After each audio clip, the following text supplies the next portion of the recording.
es freut uns, das Organisationskomitee, dass schon so viele Leute da sind. Ich hoffe, ihr und wir haben einen spannenden Bewerb mit möglichst viel weite Sprünge und natürlich, glaube ich, hoffen wir alle, der Patrioten sind wir, dass unsere Mädels ganz, ganz gut dabei sind danach. Aber ich glaube, so fair sind wir auch, dass wir alle Springerinnen einen dosierten Applaus bereiten danach, damit sie sich so wohlfühlen, wie es in Oberösterreich und in Hinzenbach der Brauch ist danach, dass jeder gut aufgenommen ist danach. Bei dieser Gelegenheit danke auch an das tolle OK Organisationskomitee mit Bernhard Zauner. 200 Leute arbeiten den ganzen Tag schon, die ganze Woche schon und werden uns dadurch einen tollen Bewerb bereiten danach. Schönen Tag noch, schön, dass ihr alle da seid, viel Spaß und Hauptsache es tut sich nicht weh. Alles Gute.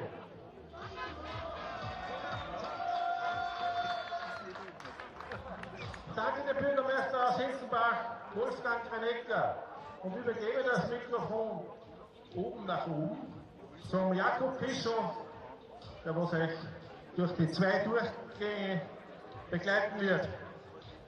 Und das ist mir eine riesengroße Freude, lieber Wolfgang, die Besucher gleich durch die beiden Wertungssprünge begleiten zu dürfen. Hier in Hinzenbach, wo ja seit 2012 schon der Weltcup ausgerichtet wird. Wo sich große Namen wie Sarah Hendrickson, Sarah Takahashi, Daniela Iraschko-Stolz, Maren Lünsby, Nika Krishna, Marita Kramer, aber auch Eva Pinkelnick und Nika Preus schon in die Siegerliste eintragen konnten. Mal schauen, welcher Name heute dazu kommt.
Langsam, nur nicht verstanden.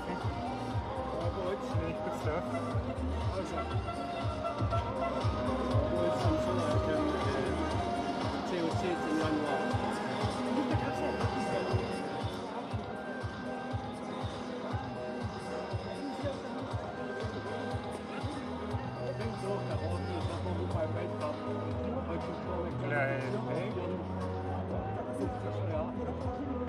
Danke.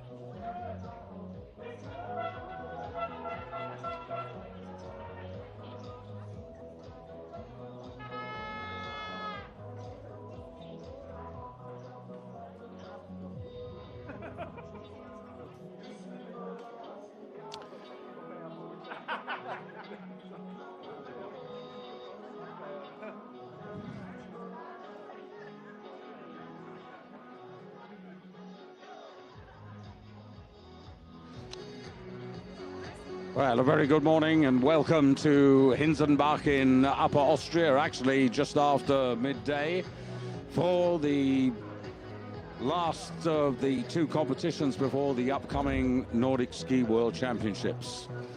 I'm David Goldstrom, together with FIS TV's ski jumping team. Delighted to have your company, great to have you on board. And this is a really important competition for a number of reasons. Firstly, it's on a normal hill, World Cup here and that's in relevant for the Hinzenbach, upcoming and I World have already Championships. seen some signs for you. Family, friends are here. Is that helping, or does that put a lot of pressure on you? No, it's of course helping. Yeah, I'm very happy to jump at home in front of our home fans and my friends, my family, and it's an amazing feeling. You've been on the podium twice last year, so I think there are some expectations, but I'm not going to ask you about that. How about the conditions on the hill today? I think the hill is very good, so it's warm weather, but they managed it to make a good preparation and jumping hill, so I think it would be a great, will be a great competition. Good luck, thank you. Thank you. Well, Jacqueline Siefelsberger from Austria, they're very confident that the Austrians are going to do well, and they've got a terrific record on this hill. So has the legendary Japanese athlete Sara Takanashi. But this is the World Cup standings, and this is an important stage there. You can see that Nika Preutz, the defending World Cup champion from last season, is 320 points ahead. Today is competition number 19 of the 25 in the individual Wiesmann-supported World Cup of ski jumping, and there are only 700 points left at the moment. So Nika hasn't yet secured her title for a second season, but she's well on her way. So as you can see, it's a lovely, bright Saturday morning here. And the World Cup, in terms of competition for the women, dates back to 2012, when the very, very good Daniela Iraschko-Stolz of Austria, former world women's ski jumping champion, was the winner here. She won both of those inaugural competitions. Sara Takanashi of Japan, who has 63 World Cup victories to her credit. Well, she did the double here on the weekend in 2014, and again in 2016, and again in 2017, and again she was a winner in 2021. So she has a remarkable record, and she was good in qualification this morning. The best in qualification, Selina Freitag of Germany, 90.5 meters from gate number 16. And there you can see the K pointer here is at 85 meters, the hill size at 90. And just a reminder, on this hill, it's 2 points, the deduction for every meter short of the K point, and it's 2 points as a bonus for every meter beyond. And as for the hill record, well, it is Japan's Sara Takanashi, 98 meters in 2016 is the hill record that she set, so it stood for quite a while. The conditions this morning are pretty good. We had a decent qualification. The wind at the moment has turned. It was an updraft, but it's now more of a backwind, as you see Chika Yoshida, the director, supported by her assistant, Miran Tepesh. Georg Speth from Oberstdorf is the technical delegate, excellent jumper in his time. And great to see a lot of kids here in this venue. Through the compression and off the table and over the knoll and down towards that first upper red line, which signifies the K point where the blue and the red carpets meet.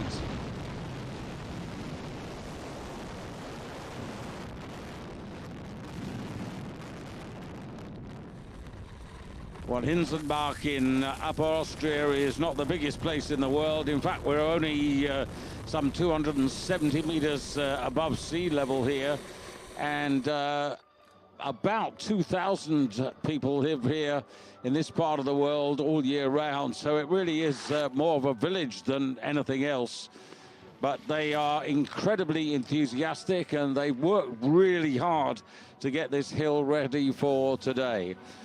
The men, of course, have finished their World Cup campaign and are now preparing for the upcoming Nordic Ski World Championships. The women have today and tomorrow's competitions before they focus totally on Trondheim. So these are the young ladies who've qualified. We had 52 from 12 nations in the qualification in the past hour, so only 12 have been eliminated. And of course, important just to remind you of one or two absentees. Irene Kvandal of Norway is not here.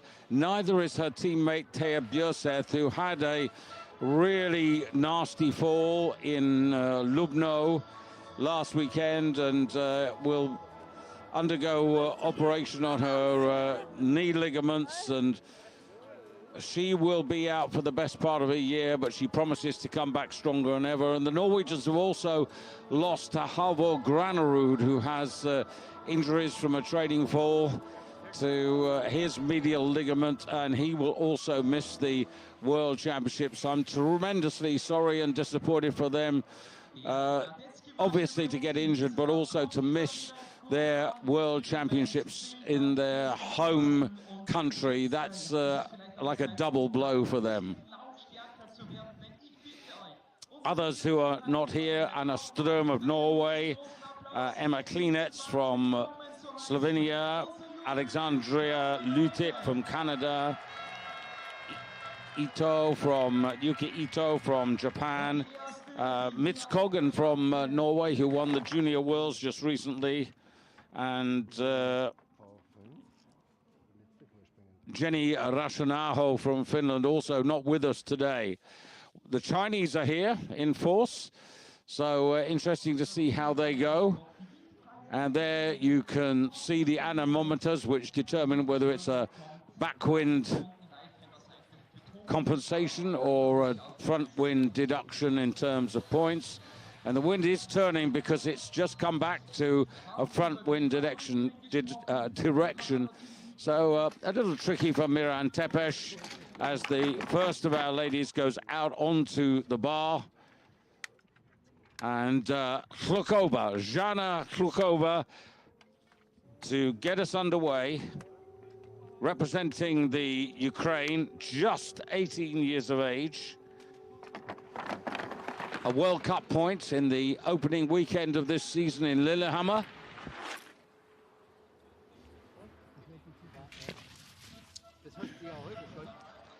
Front wind, gate 19, the chosen gate to start with.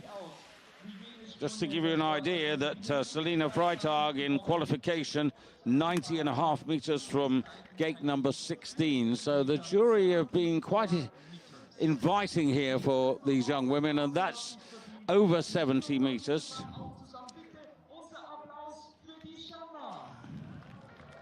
Outside the top 30 last weekend in Slovenia, in Lubno for Chlukova.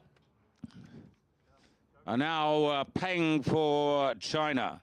20 years of age, got some points a couple of seasons ago in Raznov, which is also a similar size hill to the one she's on at this moment. And that clears the laser line. That's over 80 meters. So that's not too bad. Just to remind you, the calculation line here is at 85 meters. So 81 meters the distance, that's 4 meters of deductions, that's 8 points off her 60, 52 points for distance. Of course, we're looking for 100 points as a threshold of respectability and challenge. Now, this is Tinkara Komar from Slovenia. The Slovenians have got so many youngsters. Another teenager here. That's the wrong side of 80 meters. Relatively inexperienced.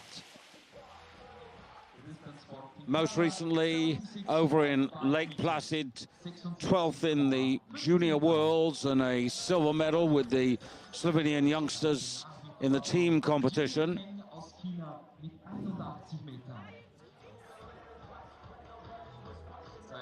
So Peng of China sets the standard at the moment. Long way to go. And now the younger of the Malsina sisters. This is the 22-year-old Jessica.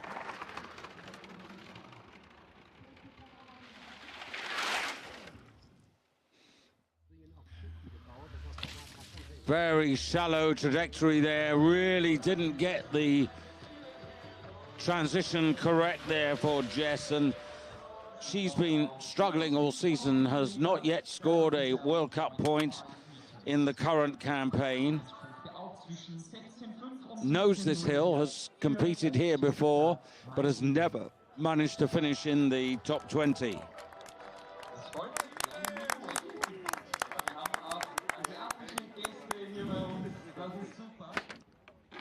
Another of the Chinese competitors, this is Wang Yangying, another teenager, only 18.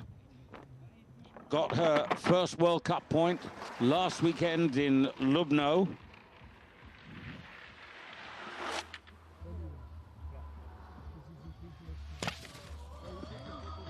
You could see there that she was really two-footed on the landing, automatically giving away 3 points for no telemark. That's from every judge, so that immediately takes her from a potential of 20 down to 17, and then it's deductions for the flight, so this will be 15-ish, I think, and it is 15, 16, 90.5. She goes ahead of teammate Peng, China 1 and 2, and more Chinese talent.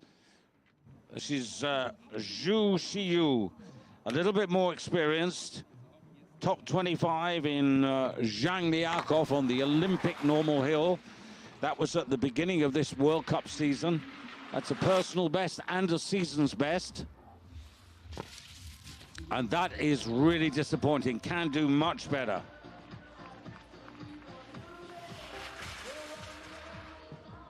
That is probably not going to be enough to qualify her to get into the final round. Of course, only 30 get through.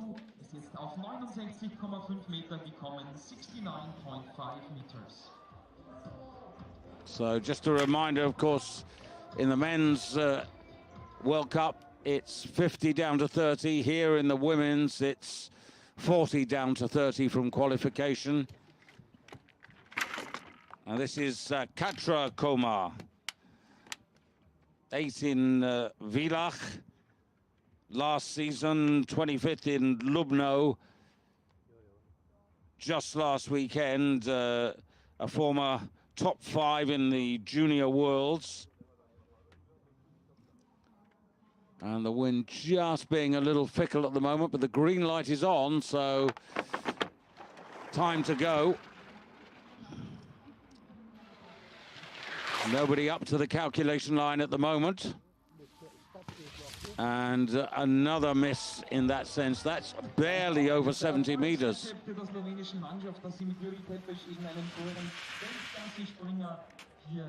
71.5 meters. So I'm afraid both Tinkara and Katra Komar, both of those young Slovenians, unlikely to go further in this competition.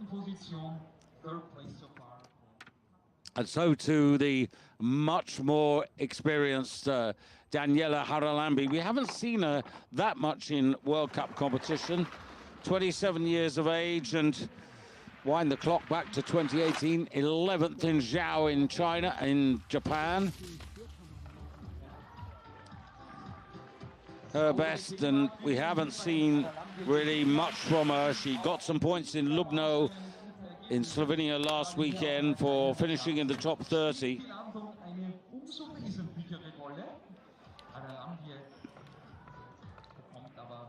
But again, even if she were to qualify and go into the final round, she'd be starting pretty early. It would be an impossible catch-up for her. Now, Megan Badsak should have been coming at this point, but she didn't qualify. But this is Kaya Sitar for Slovenia, another 18-year-old. almost top 20 last weekend. And that's not that far away off 18 meters, 2 or 3 meters short. Do we have spectators from Slovenia here in our stadium? Front wind deduction of a couple of meters. Doesn't seem to be. Top 5 for sure at the moment, but 87.9. So at the moment that puts her about 1.25 meters behind the current leader. That's Weng of China.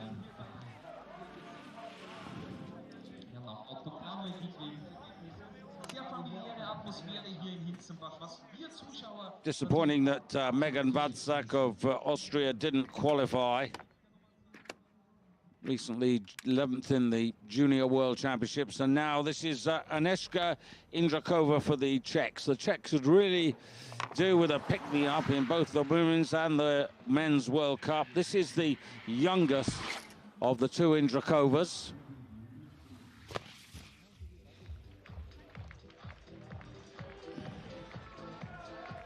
And that's in the 70s as well.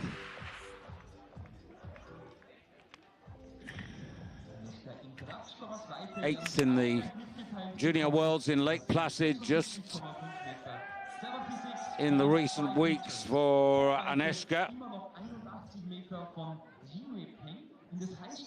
Has scored some World Cup points this season in Oberstdorf and Villach and Garmisch, 2s and 3s. And now the older of the two Indrakovas, this is Karolina, who's 27, has a top 15 results from Lillehammer in previous seasons.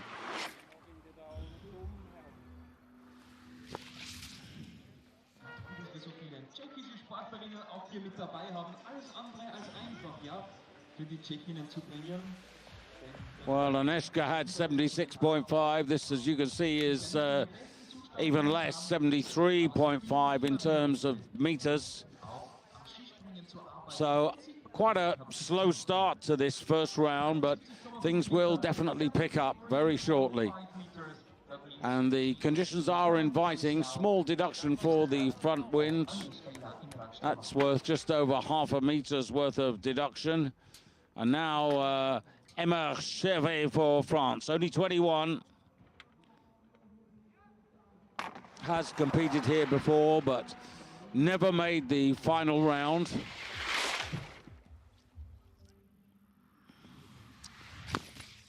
That's a little more promising. That is 80 meters plus, so not the calculation line, but this challenge is for the advantage. Front wind, though, is going to keep her out of first place, I would have thought. Although, even though she's got a 9-point deduction for front wind, it's the style marks there. That's the best star we've seen, 95.1. Well done to Emma Chervet, representing France. Points in Lake Placid, also in the World Cup this season.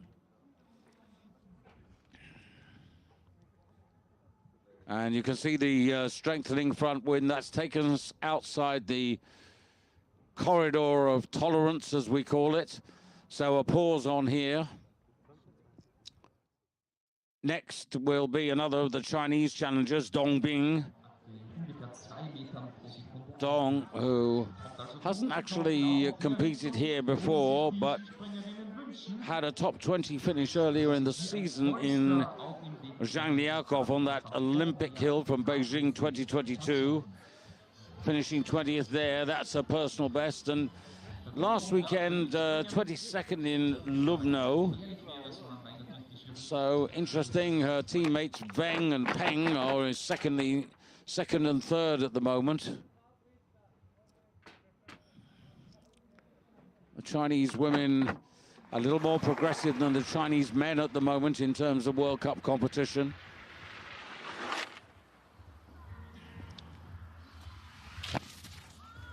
So into the 70s, almost the 80s, but not quite, I don't think.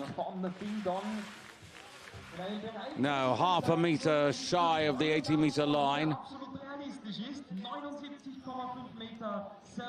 But the telemark, although it's a wide spacing, it's not too bad, and those star marks help. You can see she's now become the best of the Chinese athletes. Dong, Weng and Peng are now second, third and fourth, but Chevet of France leads the way, and now Chiara Kreutzer, who's got a terrific record on this hill. No less than 3 victories in her career on a comeback trail here, and despite the build-up, that's a little disappointing. Sub 80 meters. Chiara, who has no less than 8 individual World Cup victories to her credit. A winner here in 2023. She will be disappointed to be only third at this point.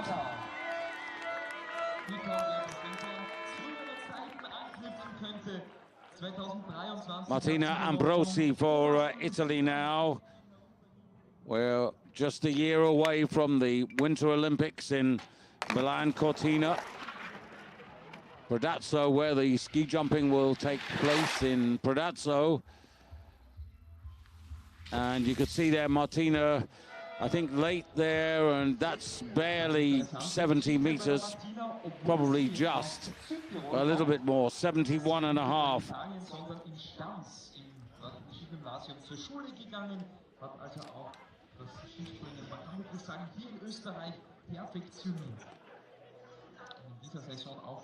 So Emma Chevet of France leading the way with 95.1 points. And next up, Emily Torazza for Germany, a progressive 20-year-old, 13th in the Junior Worlds, not this season, but last season. That, of course, was in Planica in Slovenia. 19th in Villingen, the best that she's ever achieved in terms of World Cup placings. But that's not bad. And that's, again, a little disappointing. The front wind was there, and the opportunity to get certainly over 80 meters lost there by her. 77,5 meters, 77.5 meters.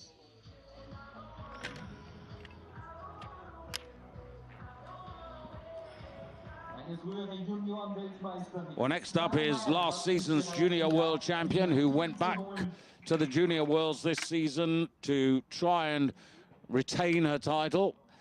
Unfortunately for Tina Erza, she finished in that awful, frustrating position of 4th. Nonetheless, this 17-year-old is one of the more promising Slovenians.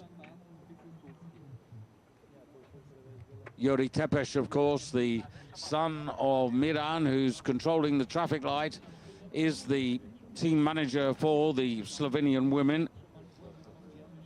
And he has a fantastic reservoir of talent. Although he hasn't got Emma Klinets or Nika Kritzner or Nika Von, as she's known, to support him. And of course, Ursa Brugatai, the Olympic champion, is now retired, so it's a new generation. But of course they have got Nika Preutz, the reigning world champion, the defending world champion, to come. And it was interesting in the qualification that Nika, who got a modest number of meters in the 70s, but they pushed the gate down at the coach's request to 14. So it's going to be fascinating to see how she does, the World Cup leader, who of course will be last to go in this opening round. Lovely, lovely Saturday morning. And it's great to see the crowd here. It never would be a fantastic crowd, but they are both noisy, encouraging, knowledgeable, as you see the current state of play. Modest fare at the moment, but the bar will rise pretty soon, I think.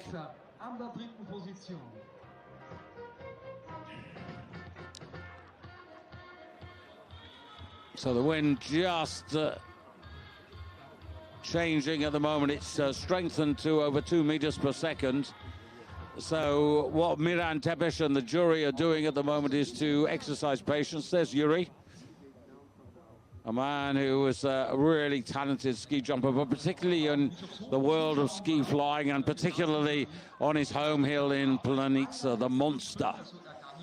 Maybe these days, some would say playing second fiddle to Vikersund in terms of ski flying hills, but it's still mighty impressive, and the atmosphere in Planica is always fantastic. So the gate goes from 19 to 17, so shorter in run means gate compensation in favor of the athlete, and this is a jury decision. Now, those points that the athlete gets for the shorter in-run can be set against any front wind deductions. Or if the wind swings round to behind, then it would be added to the compensation. So, Tina Erza, what's she going to make of gate 17? I think this is a very workable gate. 4.8 points in her favor because of the lower gate. Nice balance coming off the table, and it's not 80 meters. Now 12 points of front wind reduced by effectively 4.8, call it 5. That means there's still 7 points, which is 3.5 meters to come off her distance. Style, okay, she's going to get 17s, I think, and that helps a bit, just gets her over 90 points. Puts her into 5th place, a couple of meters off the lead at the moment, behind Emma Chevet of France. Luisa Gerlich, not the most consistent of athletes, representing Germany.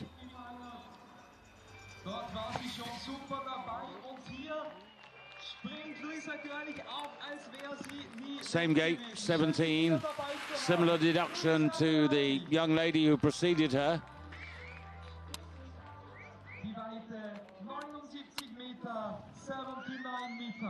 Overall, better. You could see the movement in the skis and the lack of symmetry during the flight, but good enough for 2nd place at the moment. Emma Chevet still holding on, an advantage of 0.9 of a point, sort of half a meter's advantage. And now another German challenge. This is Alvina Hulz, another 20-year-old. Personal best in Zhao earlier this year in China on that section of the tour where they go to Sapporo and then Zhao, the normal hill. Same size as Hinzenbach or similar.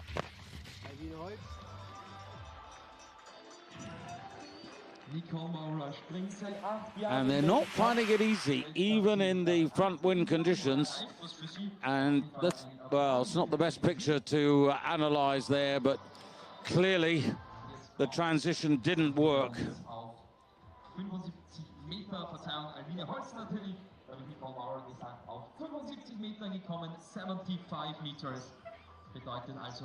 Well, next up will be America's Paige Jones, and the Americans really looking forward to the Nordic Ski World Championships in Norway, which has become very much a second home for them. Paige, little steps of progress for this 22-year-old.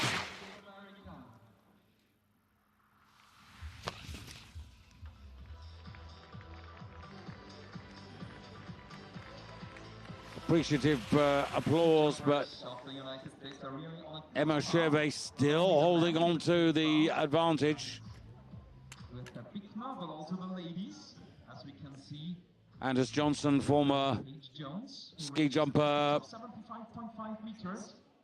instrumental in the coaching for the American women's team, which in the past, of course, has had great achievers. Sarah Hendrickson and Lindsey Van, both former women's world champions. Lindsey Van back in 2009 in Liberec, and then after her, Sarah Hendrickson.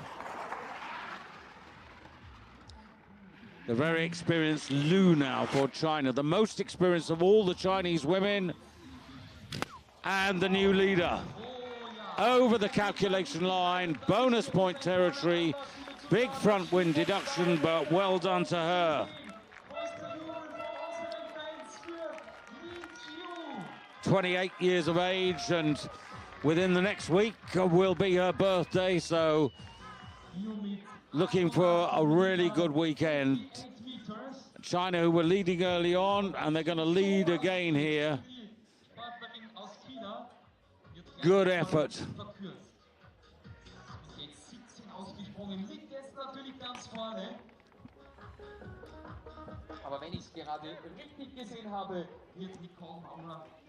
China, who are coached by Yanni Klinger, former ski jumper, making real progress, and the gate goes down again now to 16 jury decision, and that means that the compensation goes from 4.8 points to 7.2 to set against the front wind. Nicole Mora, top 10 in qualification earlier this morning, this Canadian challenge. And the grubby black line tells you that she's barely at a qualification level. Mid-70s. The front wind deduction will be cancelled out by the gate compensation. In a way, I wish that we could just take a little more time and maybe hope that the wind settled rather than moving the gates too much. But I guess the way things are going with the better athletes on their way now, this was always on the cards. Annika Belshaw for the United States. Top 15 in Lake Placid just recently. That's a lifetime best, to add to a 15th place in Zhao and 17th in Villach, enjoying her best ever World Cup season. Not bad. Over 80 meters. Couple of meters short, I think, of the calculation line.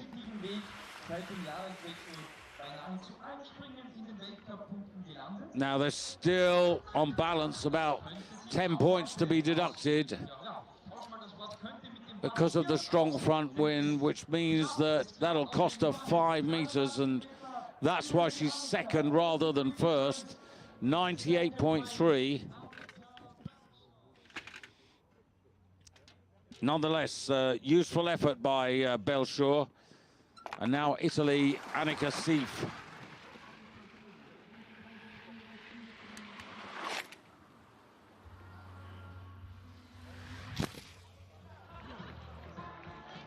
Well, that's very similar to Annika Belshaw. Actually, not bad at all. Top 10 in Oslo last season, her lifetime best. Top 10 this season in Zhangjiakou, very early, and she's had 7 other top 30 finishes, so she pushes Belshaw down to second. Liu of China still leading by 5 points now from Annika Seif. And now Josephine Panier, third here in 2022, behind Nika Kritsna, she was then, Nika Voden as she is now, of Slovenia. Ski tips very hard up in her face there, late off the table, and it's short of 80 meters. Josephine, who had such a good campaign last year, but has been struggling to really pick up from where she left off.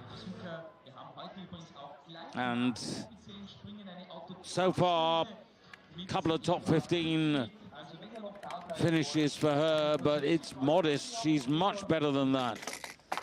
And her teammate Emercheve is still the best of the French in 4th place. Kurumi Ichinoi for Japan, only 20.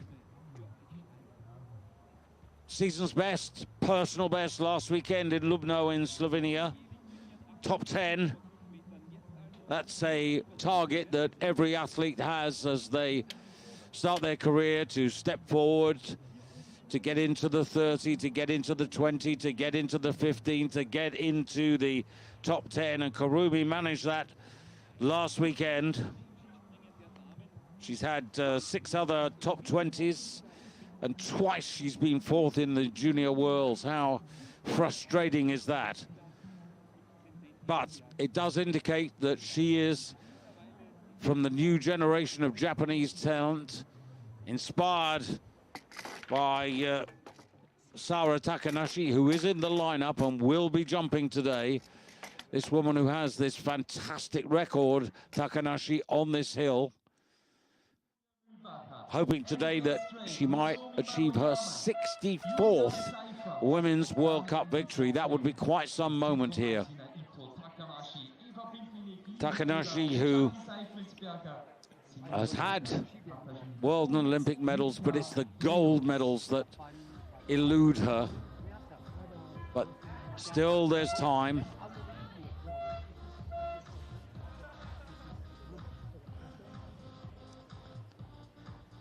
So Ichinoi to be followed by Julia Mühlbacher. And then the birthday girl of today, Abigail Strait, who, well, I wonder whether this is going to be her day, because she was 2nd in the qualification, 88.5 meters from gate 17. Really looking forward to her. Her teammate, the world champion, Alexandria Lutit, not involved today. One of the absentees.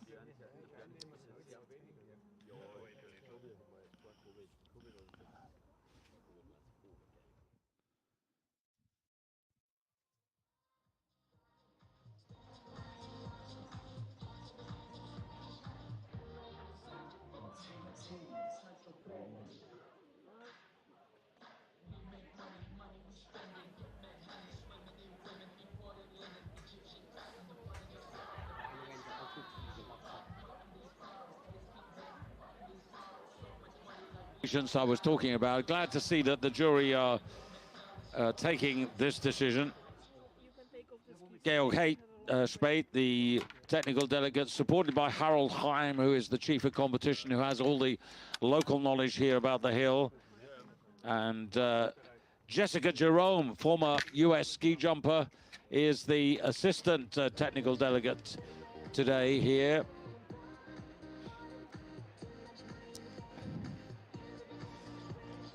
Poland's Aga Baszkowska in charge as ever for the women's equipment control.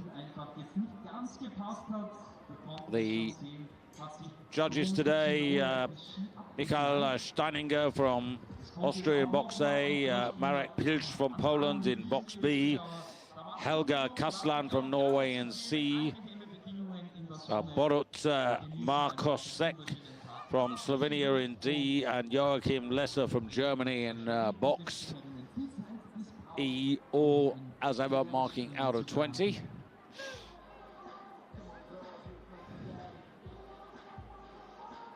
And they'll be hoping that it's going to be a good day for a number of the Japanese. Ichinoi, Maruma, Nozami Maruyama's got a good result here, was 3rd in 2023. Sara Takanashi, another challenger. Yuka Seto also here. She's been top 10 in past seasons.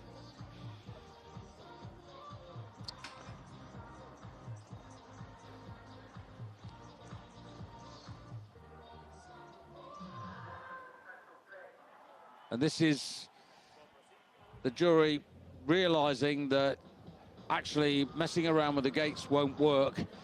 It's just a question of waiting for things to settle a little bit.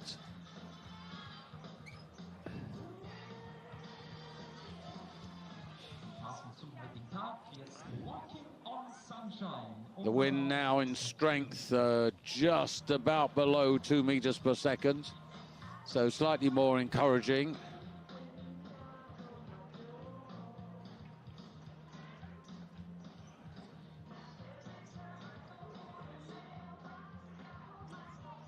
But as you can see from this graphic here, the wind is turning, occasionally coming in from both sides into the middle of the hill. When it does that, it creates quite a bit of turbulence, and that would be really uncomfortable to actually find yourself in the middle of that. So just necessary to take this pause. And Miran Tepes, the assistant race director, many of you will be familiar with him. He used to, of course, to do the same job on the men's tour, and I think many of you know that he's a passionate and very talented round-the-world sailor. Every summer there's a new sailing adventure. Last year from Vancouver down the Californian coast, then across to Hawaii, then down to Fiji, and ultimately to New Zealand. So the gates now going back up to gate 17. Remembering that we started on 19, so there's still gate compensation in favor of the athlete to set against the front wind. Just a little bit challenging for Ichinoi. And the start gate going to 16. They're just uncertain at the moment. The wind is playing tricks with the jury. For Ichinoi, she's young, only 20. She has experience, but still, it's not easy when you're up there waiting, sliding on and off the bar. And it's actually gate 16 for Ichinoi.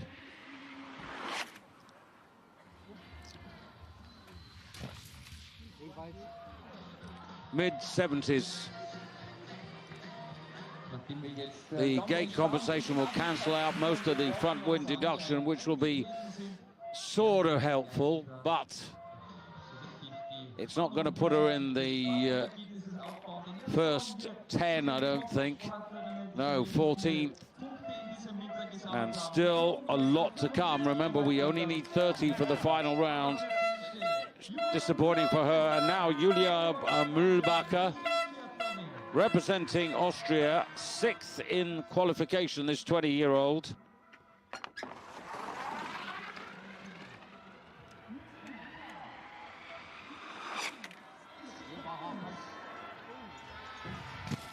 Nice, nicely done, over 80 meters. Star marks will be solid. I doubt that she's going to get anything worse than a 17. Should get a little bit more, I think. So Julia Mühlbacher, as you saw with her family here, 1 podium in her career. 8th in Lubno just last weekend, season's best. Looking to squeeze into the Austrian team for the Nordic Ski World Championships to give herself a confidence boost. Up into 2nd place behind Lu of China. About a meter behind, and now the birthday girl, Abigail Strait for Canada. 8th here, a couple of seasons back. 4 podiums in her career. Could this be her weekend? Well, powerful, that's for sure. Not that elegant. She's got over 80 meters, but she's going to lose style marks. You could see the amount of horizontal movement throughout the flight phase. This will show it a little bit more. You can see the lack of symmetry. The skis are actually not that they're not that unaerodynamic, if I can explain it that way, but the telemark wasn't there. 4th place nonetheless, and that's good enough to qualify. Lu, Mühlbacher, Steve Strait, Belchour, Chevet, Gerlich, Dong, Panier, Kreutzer, Taratsa, all qualified. Maruyama for Japan. Yet to see the best of her this season. And that's another disappointment.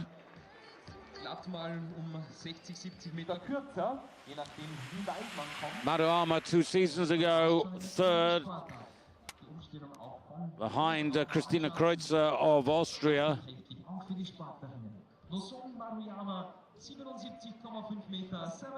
She qualifies, but she's 7 meters off the pace at the moment, and that's significant on a hill of this size.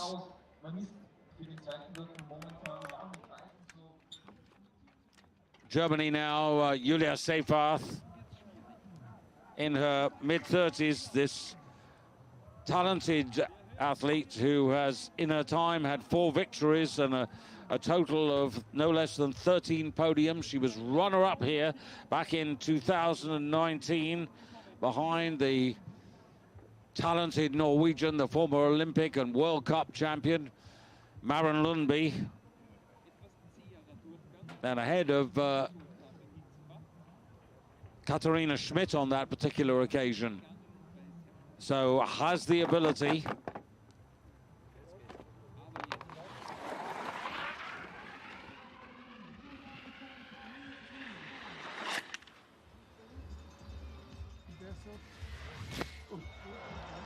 And that is the calculation line, and maybe a bit more. Definitely got to the calculation line, and it is a bit more. 1.5 meters over, 86.5 meters. So it's all about deductions now, because she's going to lose a few meters, but she's going to be up there. Got to be in the first 2 or 3, surely. And she is in second place, 106.3 points, and that puts her still behind Liu of China, but only by half a point, or something like 30 centimeters. So 10 to come. We have our 20 at the moment who've qualified, including the likes of Peng of China and Ichinoi of Japan and Sitar of Slovenia, and even Katrin Komar of Slovenia. And now, though, the women who are in the best form at the moment, the current leader, Liu of China.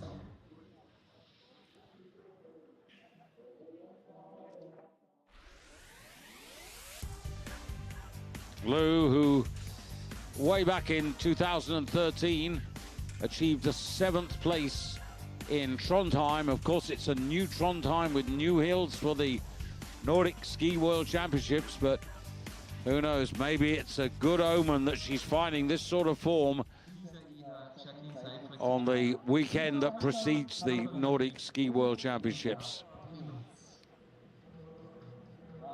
All of those championships, men and women, live on FIS TV. Ski jumping, Nordic combined, and cross country. Now, Yuka Seto for Japan. Never on the podium in a World Cup in quite a distinguished career. And that's over 80 meters. Distinguished in the sense that she's been very consistent in scoring World Cup points, just hasn't had that slice of luck. She was 4th in Oberstdorf back in 2018, and that's the best she's ever managed. Today, good enough for a 5th place. Now, that puts just over 3 meters off the lead, so that's possible at the moment. But stand by for the older of the Malsina sisters. This is Lara, top 10 in qualification. Now, she's had some success this season. She starts today in 18th place, sorry, I should say 15th place in the World Cup rankings. 9th in Zhangjiakou early in the season. More recently, another 9th place in Lubno. She's been 10th in Japan, in Zhao.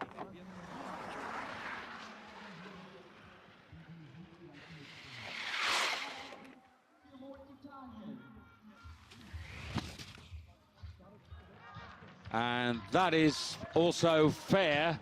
Lara, who has one podium to her credit, and it was here in 2020 that she finished in 3rd place behind Christina Kreutzer.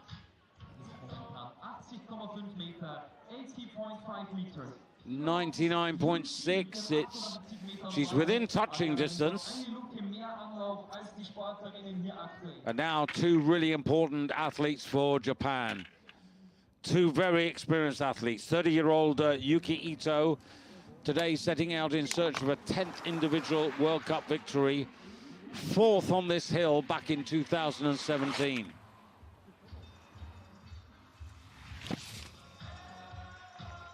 Well, 80-ish. Star's okay. Front wind has dropped a little bit, so that's going to help in a sense to minimize the deductions. They'll be pretty small.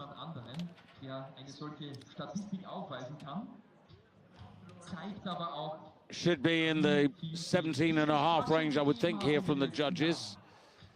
Oh, and unanimity. 101.5 and 4, and she takes over 5th place within 3 meters of Liu of China. And now Sara Takanashi on this hill, where she is the hill record holder and has done the double on 3 weekends. 7 victories on this hill in her career. Over 80 meters, but again, just concerned there from my side about the telemark marking. Not the 17s, I don't think.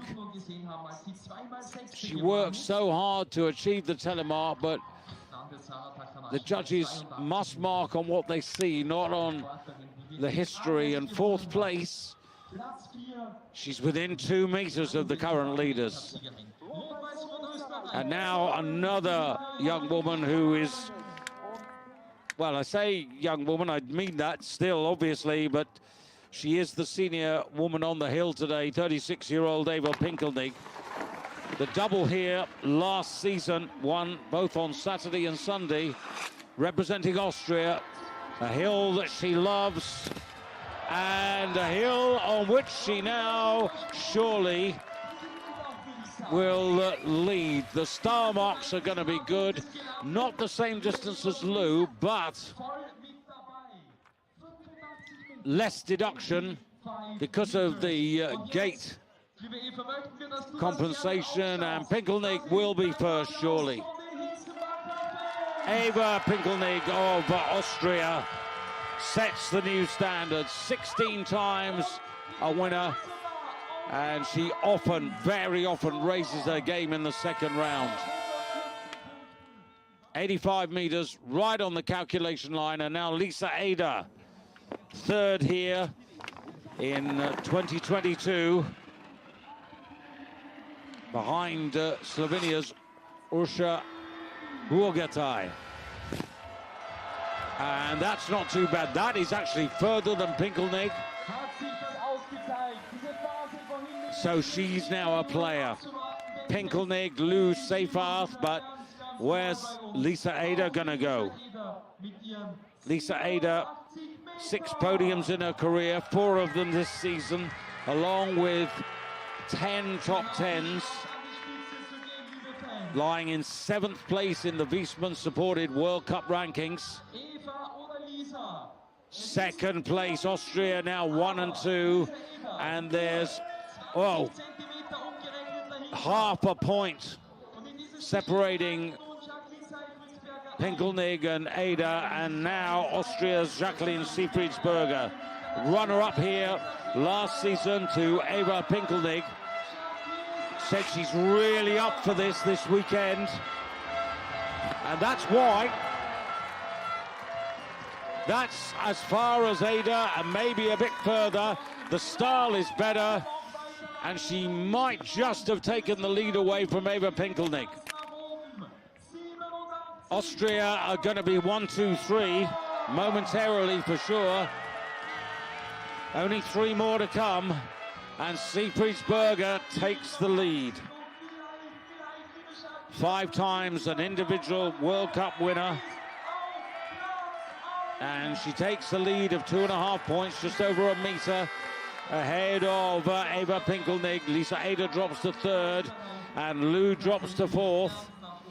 And the gate changes again for Selina Freitag, the winner today of the women's qualification, the 23-year-old German who has, in her career, notched up 10 podiums, 6 of them this season. 6 podiums, plus 11 top 10s, so 17 times she's been in the top 10 out of the 18 competitions before today. That's the consistency of Selina Freitag. Top 10 here a couple of seasons ago. So it's Germany. 2 German athletes and 1 Slovenian. And the gate, down to 14. Heinz Kutin, the tall Austrian who coaches the German team, has asked for gate 14, and this is 12 points of gate compensations for Selina.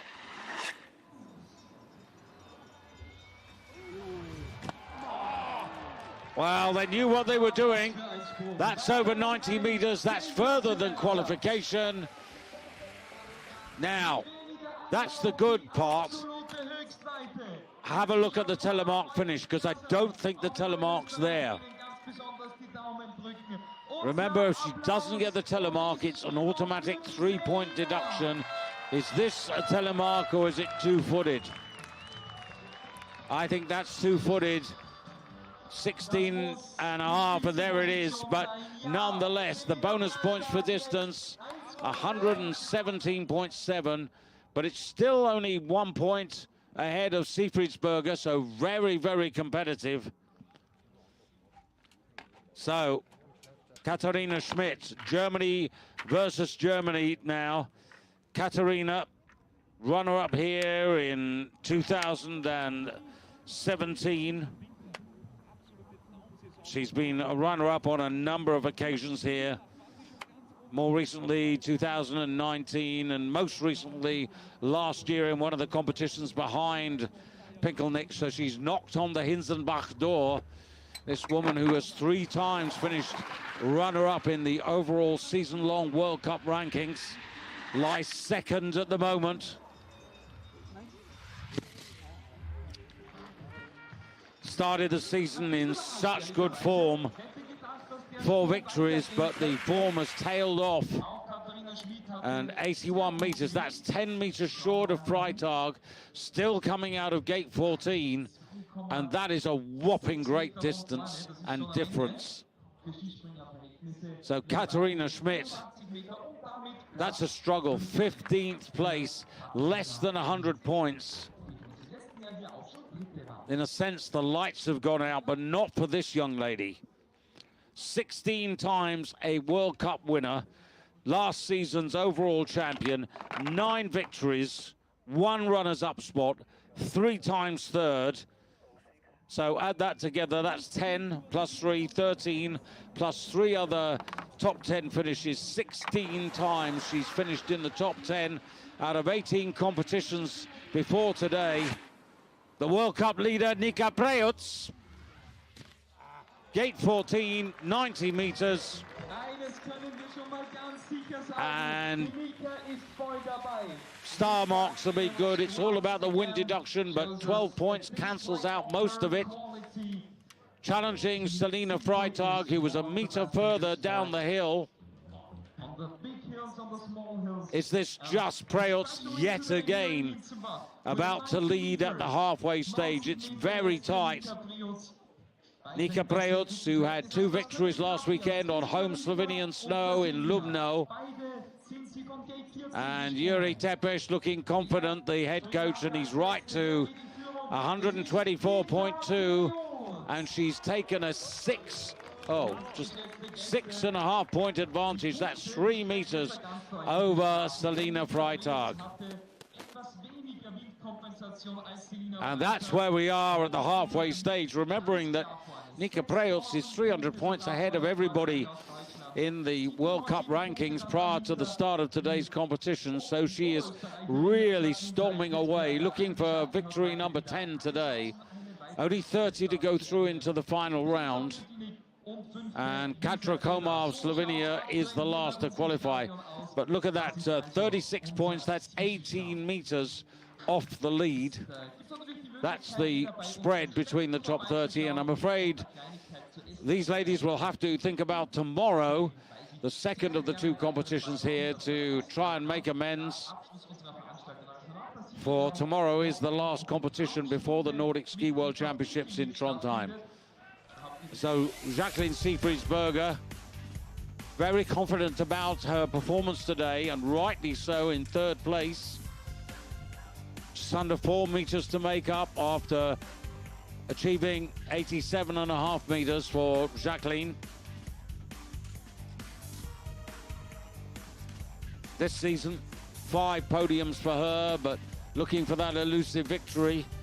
6 podiums for this lady this season, Selina Freitag. The power was there, the timing was there, just the telemark was missing.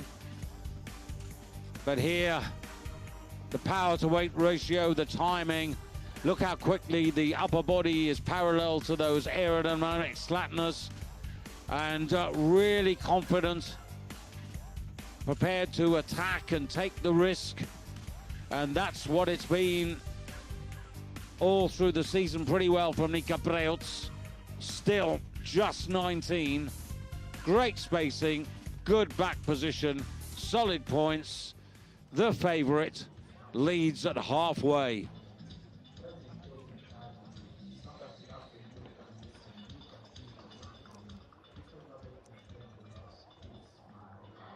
Well, the final round, 6 minutes past the hour, as you can see, on this lovely Saturday morning. So the women have got about 12, 13 minutes from now to get ready. And the top 30, of course, will go in reverse order. And just a reminder, of course, that we do this all again tomorrow, a little bit later, but nonetheless, really looking forward to that. And then, of course, looking forward to Trondheim and the Nordic Ski World Championships. So many good competitions to look forward to. The mixed team, the normal hill for men and women, the normal hill team competitions for men and women, the big hill and the big hill team competitions as well.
Sehr geehrte Damen und Herren, ich darf einen ganz besonderen begrüßen hier bei der Schanze.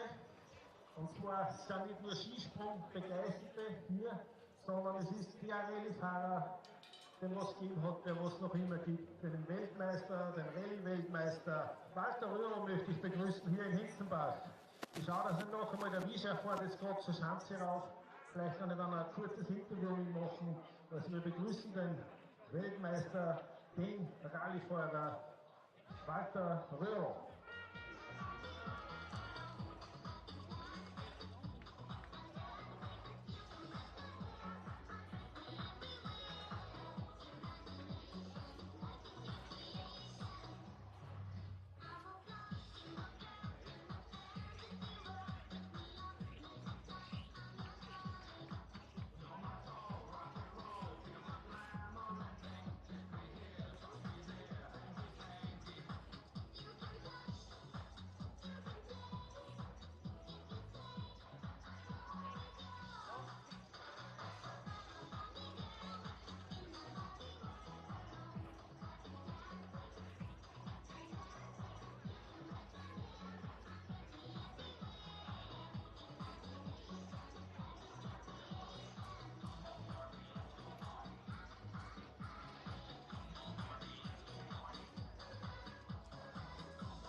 werden wir auch die Vorspringer bei uns wiedersehen. Genau vor dem ersten Durchgang leiten sie auch den Finaldurchgang ein. Und um Daniel Reuter, Dustin Hopfgart, Elisabeth Raudaschl, Christoph Schütz, Lukas Watt-Kolbinger, Noah Esch, Martin Nagila, Paul Weindl, Lukas Schönberger. Ich vermute mal, der Max Linie, unser Kameraspringer, wird dann nicht mehr dabei sein, aber die genannten Herrschaften werden sich hier wieder in die Hockey hineinbegeben und ihre Sprünge absolvieren. Das sind ja auch Sportler, die früher im Landescup oder auch im Austria Cup unterwegs waren. Einige davon auch international im Alpencup, im Kontinentalcup oder sogar im Weltcup. Sie haben sich einfach dann nach den aktiven Karrieren dazu entschieden, bei den Veranstaltungen noch mitzuwirken und hier als Vorspringer auch einen wertvollen Beitrag zu leisten für die Veranstaltung. So everybody gathering just to get ready for this final round. There you can see the little railway on the right, which brings the athletes back up to the top of the hill for this second round, decisive round, point scoring round. And these are the women who've qualified. Katra Komar some 18 meters behind Nika Preutz at the halfway stage, but she'll be looking to try and get the best possible position that she can. Katra Komar, who by getting into the top 30 has secured her first World Cup points of the season and indeed of her career. Just checking on that. No, not a career, but certainly her first World Cup points.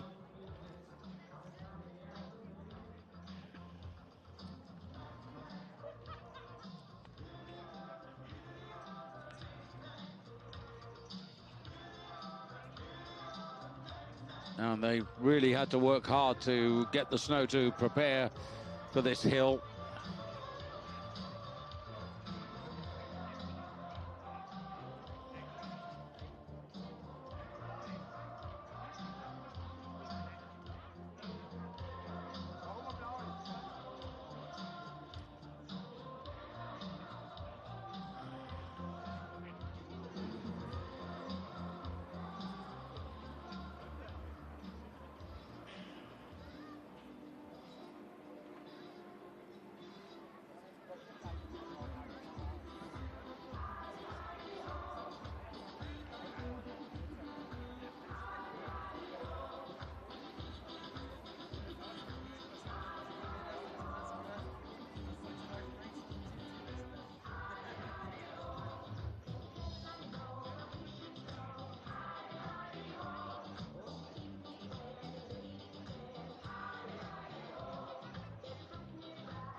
Geschätzte Besucher, ich bitte euch schon langsam wieder von unserem Zelt und von den Ständen Richtung Schanzenauflauf zu kommen, denn in den nächsten 3 Minuten geht es hier wieder los mit dem Finaldurchgang und mit der großartigen Stimmung für unsere 30 Sportlerinnen.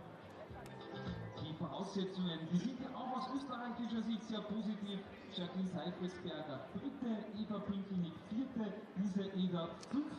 und dann an der 8. Stelle. So once again, very good afternoon. If you're just joining us, thank you for being on board with FIS TV. I'm David Goldstrom, together with the FIS team from the ski jumping, and as you can see, it's a lovely, slightly breezy Saturday afternoon, just after 1 o'clock, and a really good crowd. Love the atmosphere, lots of kids here, and the way it's looking at the halfway stage, well, it looks as if it may well be another great day here for Nika Preutz. Just waiting for the jury to make their decisions about where we start for the second round.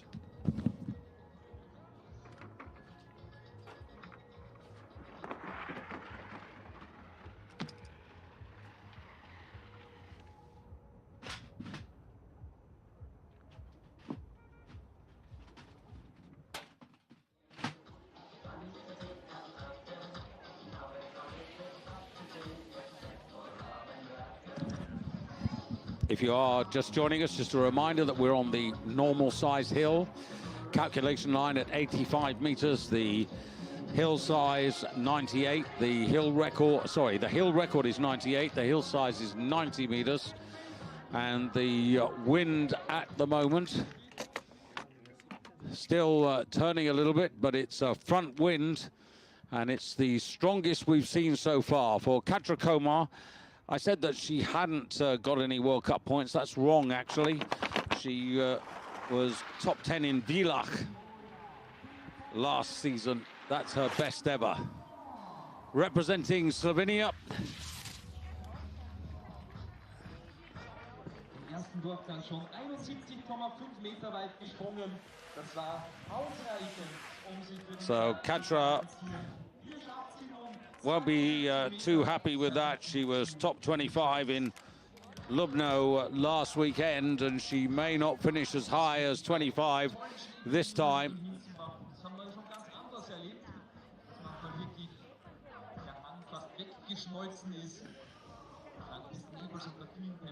Sets the target, but her target is only 160 points, and we'll be looking for 200. Now her Slovenian teammate, less experienced, Taya Sitar, to take her on. Only 0.1 of a point better than her teammate who preceded her. But she is, as I say, relatively inexperienced. Only 18. In the points, though, in Lubno last weekend and in the top 30, so actually quite encouraging for Taya.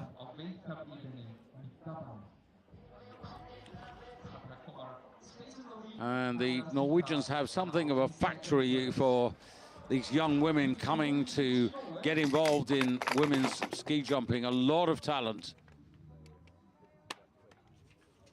Ichinoi for Japan wouldn't have wanted to be starting quite so early.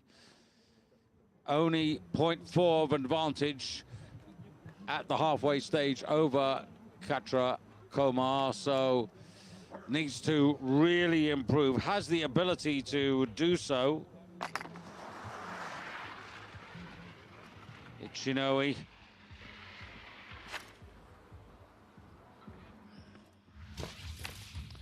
Over 70, but actually not as far as I think her first round, where she was 75 meters down the hill from the same gate. So not a progressive weekend, but she does have the opportunity tomorrow to try and improve.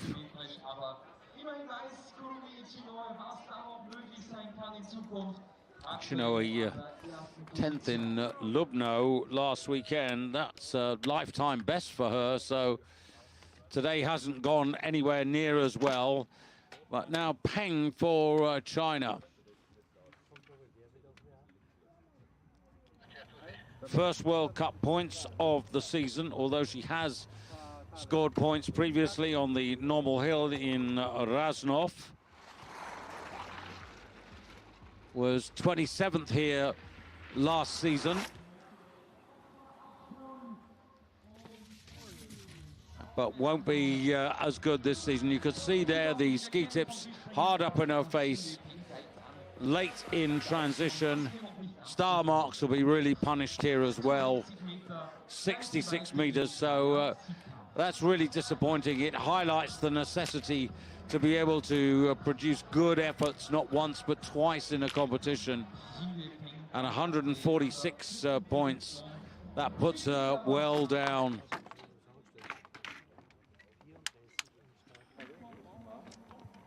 Nicole Mora for Canada. Well, I was hoping for better things, given that she qualified in the top 10 earlier today. Can she pick it up in this second flight? Needs to get over 80 meters, and that's not far short, but it's not over 80. Certainly good enough to hold her ranking position at the halfway stage. She started in 26th place, but today hasn't really come off for her.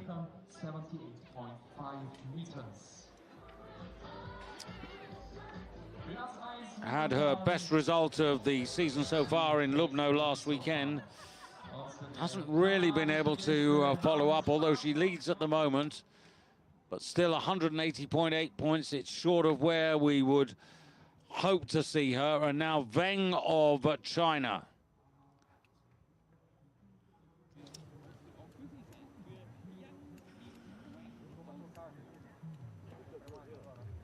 So Weng got one single point in Lubno last weekend, but that was her first ever Winter World Cup point, only 18. And has improved on last year when she didn't make the final round here, so that's encouraging. She starts today in 60th place in the World Cup rankings for the season, but step by step, as they say, and the opportunity now to maybe get more than 1 point last weekend. And Weng and Nicole Mora separated by literally just 1 point. That's half a meter. So just to bear that in mind, Nicole Mora 78.5. Can Weng get that little bit further and make sure that she gets at least 2 points? And there the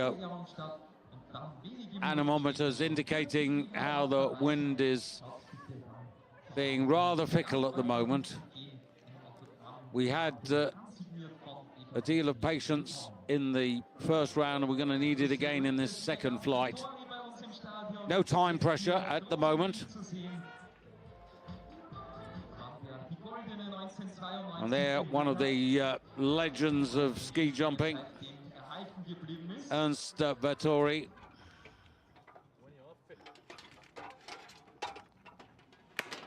As they change the gate.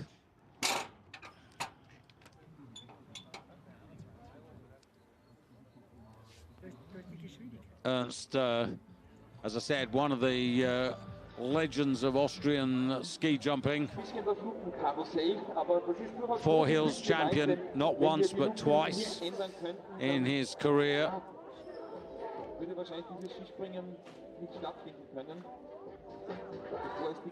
Gold medal, Ernst Vettori, in the normal hill competition back in the Winter Olympics of 1992.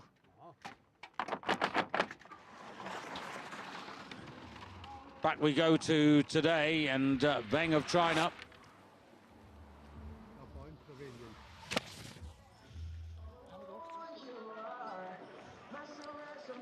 Well, it's a good attempt.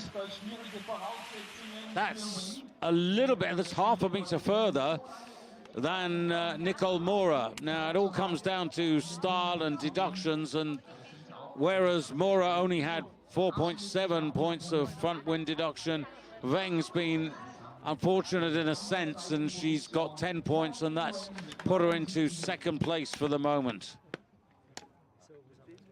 Now, Tina Erzar for Slovenia was thinking that she would probably do better than she has in the first round.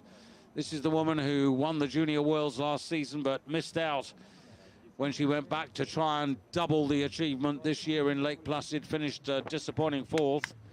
And now she's taking on the Canadian Nicole Mora, and she's got the best part of a meter advantage. Can she get over 80 meters? No, I don't think so. It's not been her day. Hier gehört die Zukunft des slowenischen Skispringens.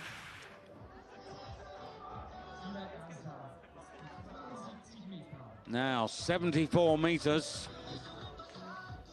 That means that Weng of China will go up a place and is guaranteed at least 2 points, so better than yesterday. Erzar, as you can see, only 3rd. Germany come next, Emily Torazza. Same opportunity to depose Nicole Mora as Tina Erzar had.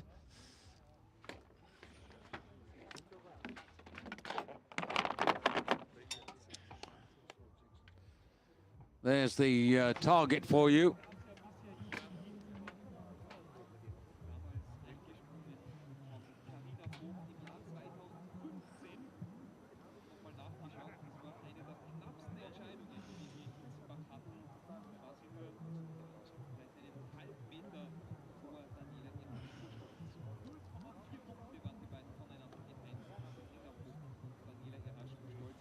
85 meters, right on the calculation line. Could be tough for 77.5 meters in the first round. Wind strength too great outside the tolerance corridor, so time and patience required yet again.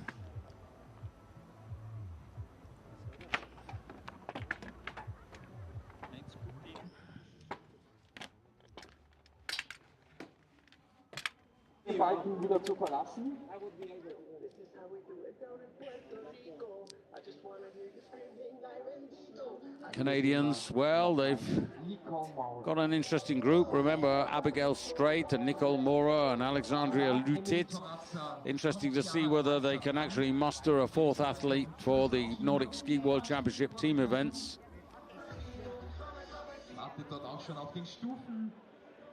And the jury deciding that, having been at gate 17, will go to 16. We were at 16 for Nicole Mora. This is always a risky game to keep fiddling around with the gates, but so that's on her way. Big front wind at the moment. And that's almost 80 meters, I think. So that sort of challenges Nicole Mora for distance, but it's all about deduction. And the deduction is going to keep her out of first place. So Nicole Mora on a bit of a mini march at the moment, but for how much longer, I wonder. Now the Austrian flags are going for Christa Kreutzer for the host nation. Now really Chiara actually underperformed in the first flight here. And that's not much better.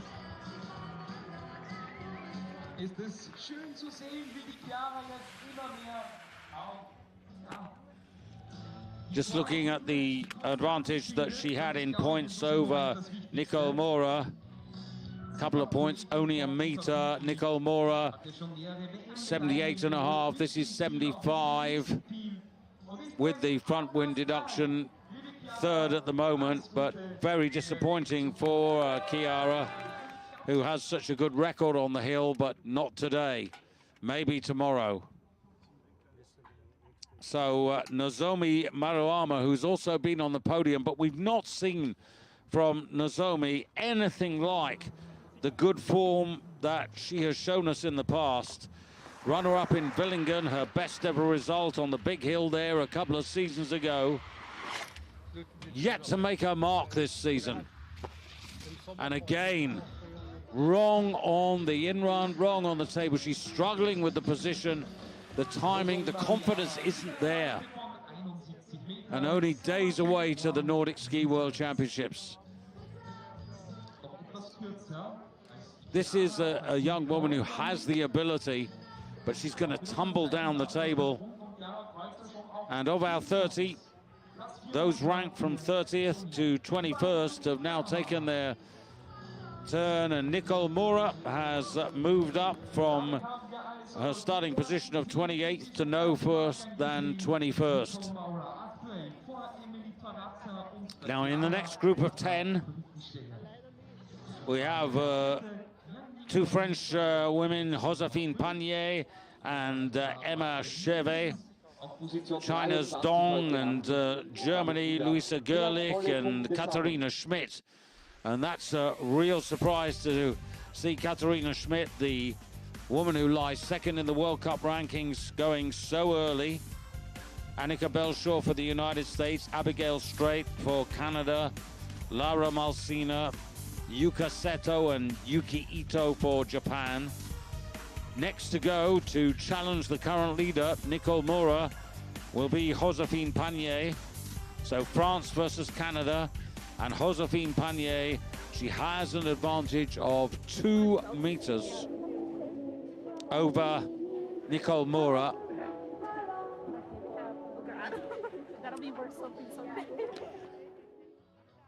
So Nicole Mora, 78.5 meters, gate 16. And Josephine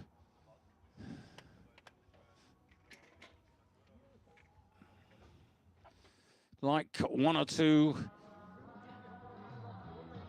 like in a way Maruama, who preceded her, yet to really show us this season what she can do.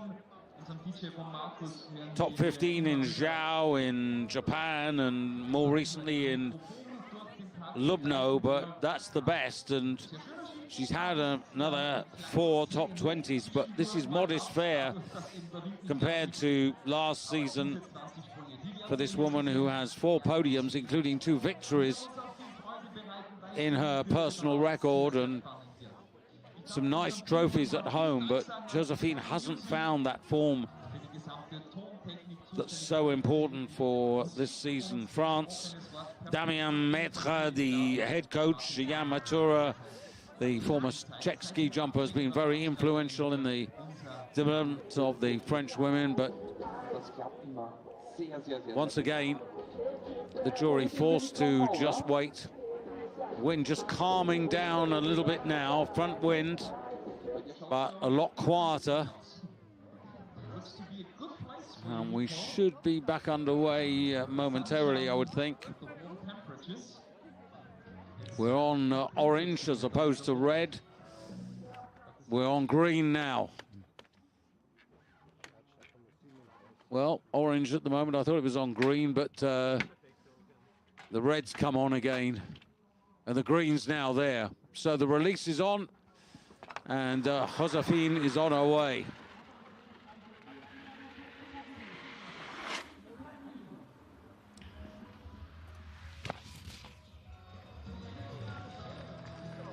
Well, add the 2 meters on that she had as a cushion over Nicole Mura from the first round, brings her pretty close to the Canadian.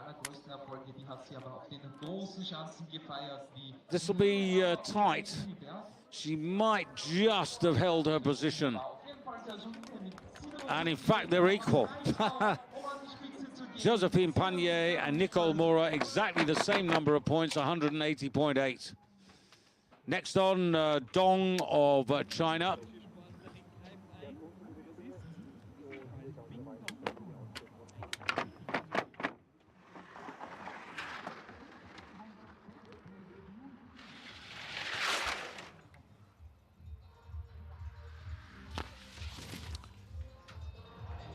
That's a real disappointment. This is where you really get tested in the second round. Can you follow up? Can you improve? And unfortunately, she can't.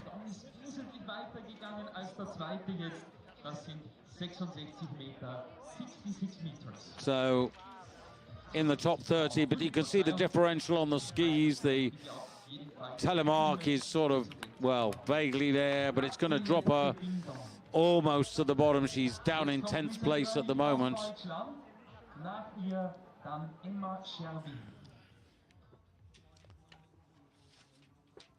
Luisa Gerlich for Germany, taking on the joint leaders. Nothing in ahead of Josephine Panier, but 2 meters ahead of Nicole Mura at the halfway stage. And that's not enough either. So I've got to say, at the moment, this is a little disappointing. Only 180 points for the current leader. That is very much subpar.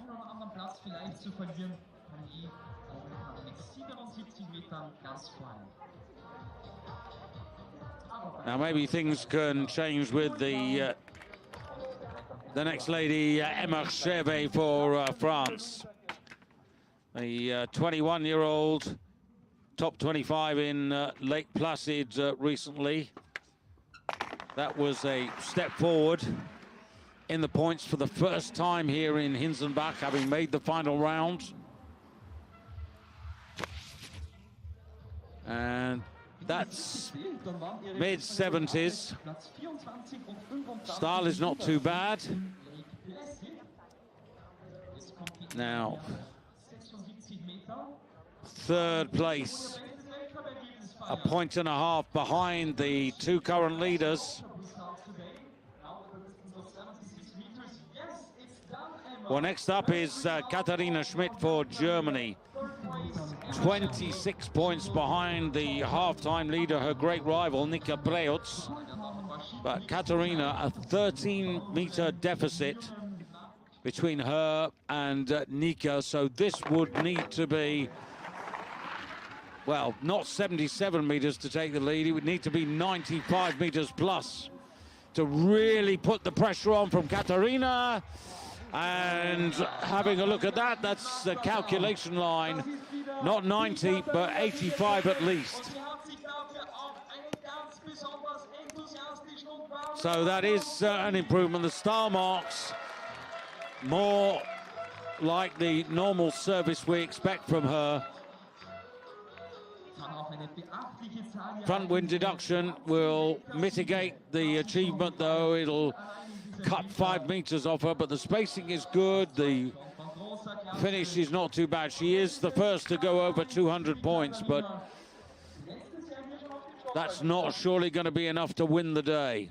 Annika Belshaw for the United States, chasing Katharina Schmidt, 0.4 of a point. That's all she has over the German new leader. And that sadly isn't going to be enough. So Katharina Schmidt starts her, what she hopes will be at least a march up the table to limit the damage, so to speak. Annika has had 3 decent top 20 finishes, the best of them in America on the Olympic Hill in Lake Placid. Goes second to Katharina Schmidt, but she is 8-9 meters behind when you translate the points. And now Canada to take on Katharina Schmidt. The birthday girl, Abigail Straight. Really good in qualification. Second. Better than Katharina Schmidt in that regard. Could she possibly get to the calculation line? Really strong front wind. And that's a decent attempt. That is over 90 meters. Abigail Straight will gain in distance, lose in style, and will also lose in wind deduction. And the computer will need to work this out, because that is 6 meters further than Katharina Schmidt. That's worth an extra 12 points. But her style isn't as good as Katharina's. So that will cut that advantage in half by 6 points. And then the wind deduction, well, I told you we need the computer, 205.4. And it's Abigail's advantage. Canada ahead of Germany. The United States are third. And now Laura Malsina on the hill, where she achieved her one and only World Cup podium back in 2020.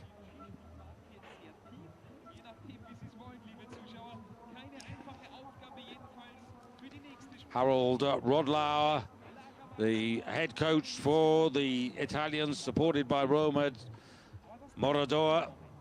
And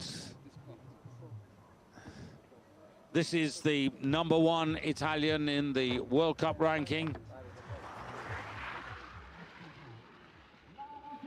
Top 10 last weekend in Lubno in Slovenia. And that's over the calculation line, so at least some bonus points for distance. Style was okay. Actually nicely balanced, in control, solid and stable. And that will help her, because those style points are better than Abigail Straight's, but she's short of the Canadian in distance. But first place, 206.6. Good effort from Laura Malsina. Straight of Canada drops to second, and Katharina Schmidt to third, and Annika Belshaw is off the podium. 12 to go. two coming up for Japan, Yuka Seto and then Yuki Ito. So Yuka Seto. Not even half a meter advantage over Lara Malsina.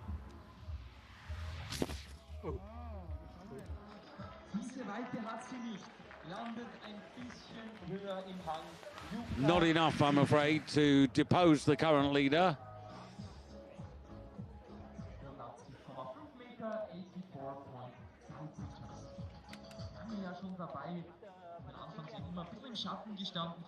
Misses the podium, I think. Yeah, fourth place. That's really the story of her life, her best ever. As I mentioned in the first round, fourth in Oberstdorf in 2018. And next up, it's going to be Yuki Ito for Japan. So Yuki lying in 11th place at the halfway stage.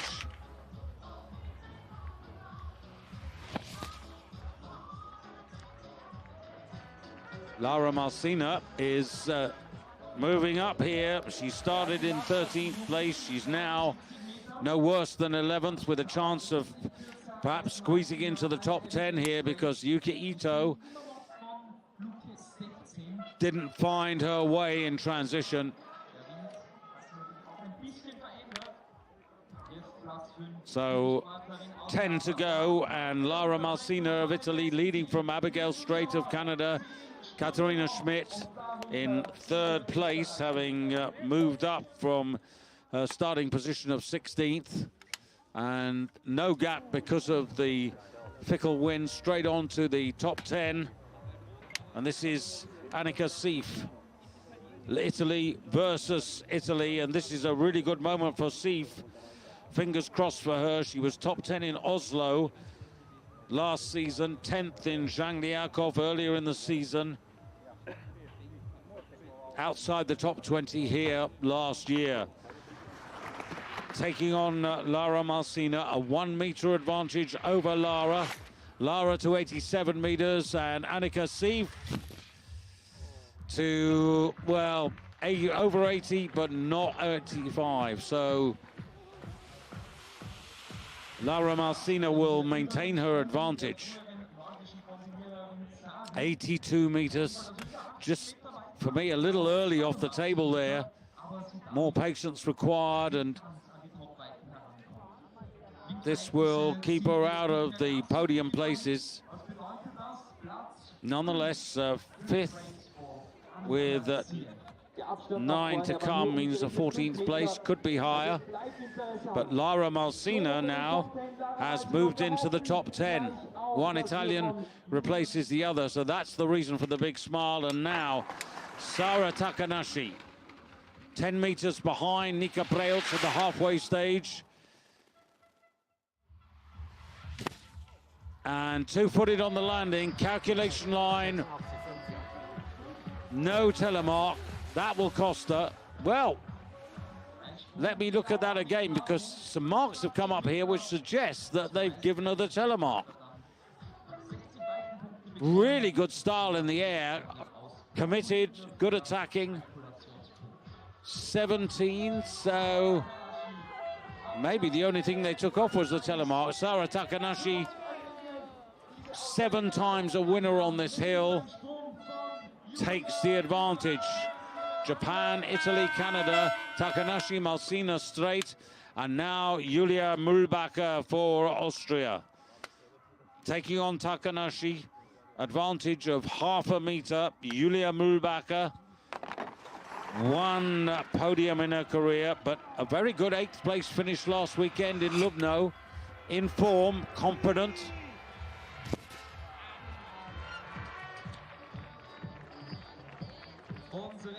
That won't overtake Takanashi.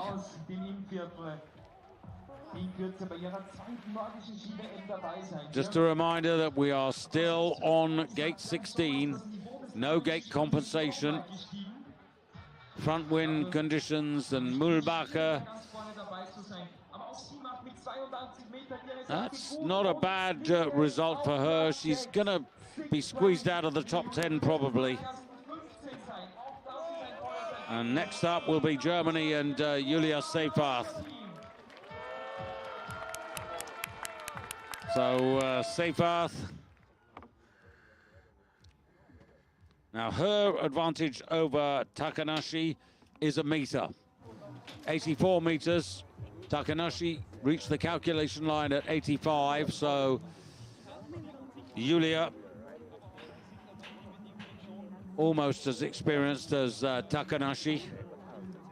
11th in Garmisch in part of the two-tour competition around the New Year point, and 12 other top 20 finishes. It's not been a bad season, but she starts today in 19th place in the World Cup rankings.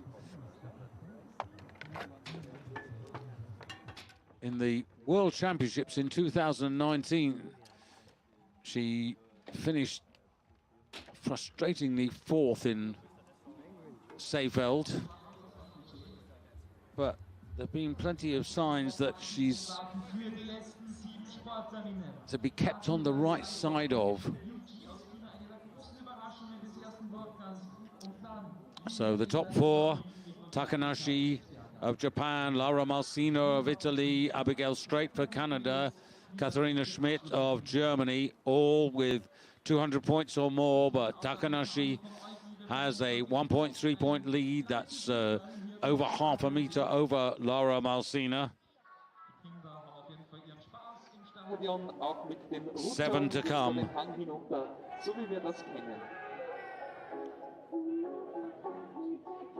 You sort of hope that Sara Takanashi can find another World Cup victory before she decides to call it a day, or at least this season, maybe in the World Championships, she can achieve that elusive gold medal. And likewise for Milan Cortina next year in Predazzo, where the Olympic ski jumping will be held.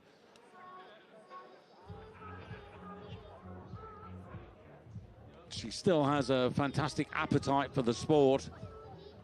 She has the power and timing off the table. The telemark has been her nemesis really for a couple of seasons now. She gives away Sara Takanashi at least 6 points, which on this hill is 3 meters in distance, because she can't command 18s out of 20 from the judges. Today was a little better with 17s.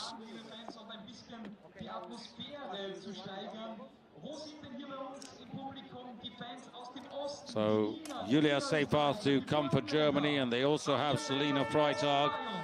China have Liu, who currently sits in 6th place and has the opportunity to produce a great result for herself and China. Lisa Eder of Austria, Eva Pinkelnig of Austria, Jacqueline Siefriedsberger of Austria, and of course Nika Preutz will be last to go. So the Austrians with 4 in the top 10.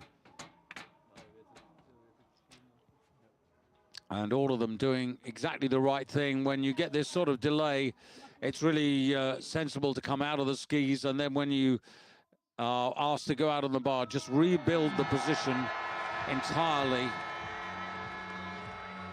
Makes a lot of sense. And you can see the wind has changed. There's quite a lot of backwind, cross tail over the right shoulder of the athletes at the moment.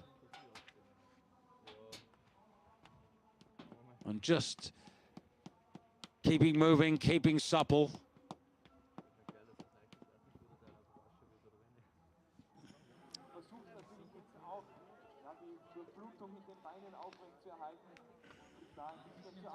Ja.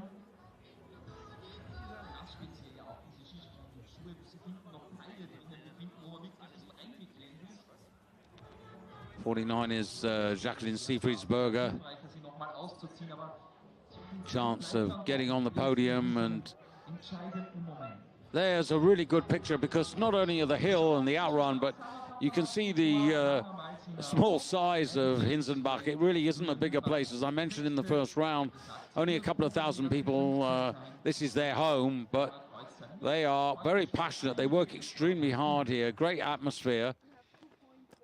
And it's been since 2012 that we've been coming here for World Cup competitions. And it's predominantly been a hill for the women, but the men have competed here. The Summer Grand Prix came here in 2024, and Andy Vellinger and no less a man than Daniel Schöffenig were both winners of Summer Grand Prix competitions in the summer of 2024, so last season.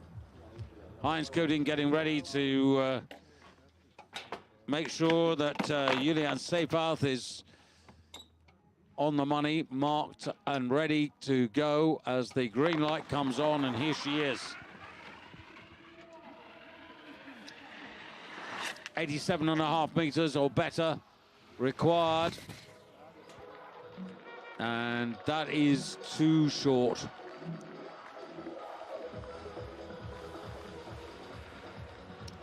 So Sara Takanashi will gain another place. Just worth remembering, Sara Takanashi started in 9th place, now up to 7th.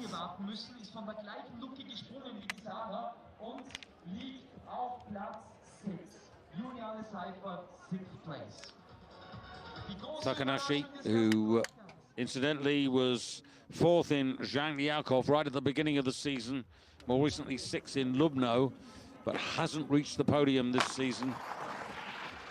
Liu of China. Fingers crossed she can put 2 together here. That isn't bad. That isn't bad at all. Liu chasing Takanashi. Her advantage about 3 points, about 1.5 meters. Add that to the 85.5. That would take her to 87. Takanashi, remember, had 85 meters.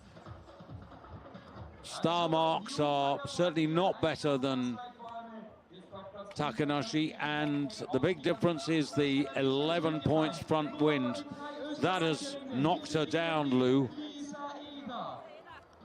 And it's knocked her down to 5th place with 5 to come. So she could be in the top 10, Liu, and that's not a bad result. That will be her season's best. Lisa Eder for Austria. Good attacking effort there from Lisa. That's over 90 meters. New leader, Lisa Eder, on the podium here in 2022. Looking to try and at least do the same again.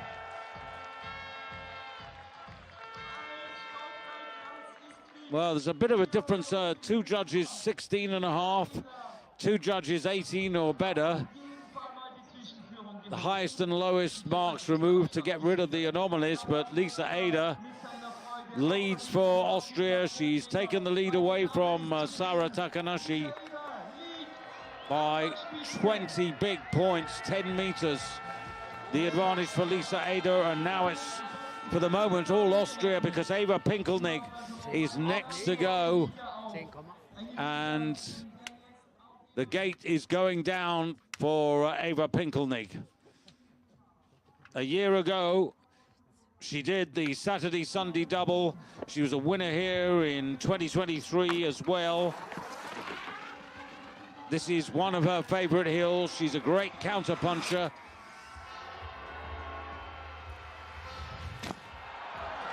And she's not that far short of her own teammate. But there was only 0.5 of a point between her and Lisa Eder. I sort of think on this occasion that justice will be done if Eder just holds off Pinkelnig.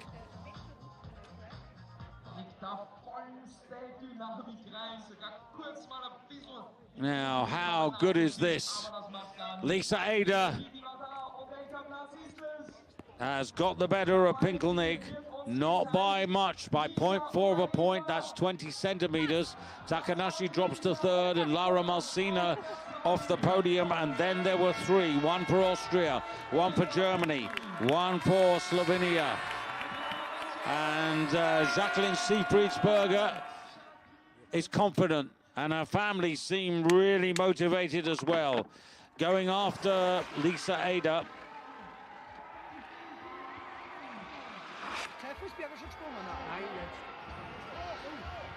Oh, that's good. That is very good. 93.5 meters, the longest flight of the day.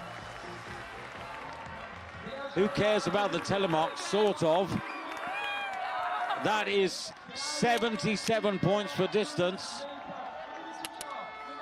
And she's given away probably 4.5 points in terms of style, but I think she'll take that because she's obviously definitely in the lead. Austria go 1, 2, 3, Siefriedsberger, Ada, Pinkelnig. The big difference here is that Siefriedsberger knows that she's on the podium. She's had 5 podiums this season, Siefriedsberger, twice a runner-up, 3 times third, 10 top 10s, runner-up here last season behind Eva Pinkelnig. She's got the better of Pinkelnig now, and now the gate goes to gate number 12 from gate 15 for Selina Freitag. They did this in the first round. They went down to gate 14. And Heinz Kutin and Selina Freitag have got a game plan here. Selina Freitag yet to win a World Cup. And Selina Freitag goes after Siefriedsberger. Now this is all about style and wind deduction and gate compensation. Freitag has got to have taken the lead because the gate compensation has given her 9 points plus to cancel out the front wind. And that's going to make the difference. And Selina Freitag, Germany, goes into the lead. Freitag with 6 podiums before today. It's now at least podium number 7. But 1 to go. And it's Nika Preutz with a 3-meter advantage over Selina Freitag. Same gate, gate 12. Freitag 91.5 meters, star marks of roughly 17. This is the young lady that did the weekend double just last weekend in Slovenia on home snow in Lubno. Nika Preutz, who was on the podium here 2 seasons ago. And that is short of 90 meters, but remember the 3-meter cushion from the first round. That would take her to something like 92 meters. The style, though, is excellent. This is the best style we've seen.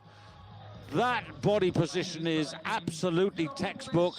The skis are solid throughout the flight. Aerodynamic. Yuli Tepes knows, I think you know, and I know, that Nika Preutz has made it win number 10 for the season.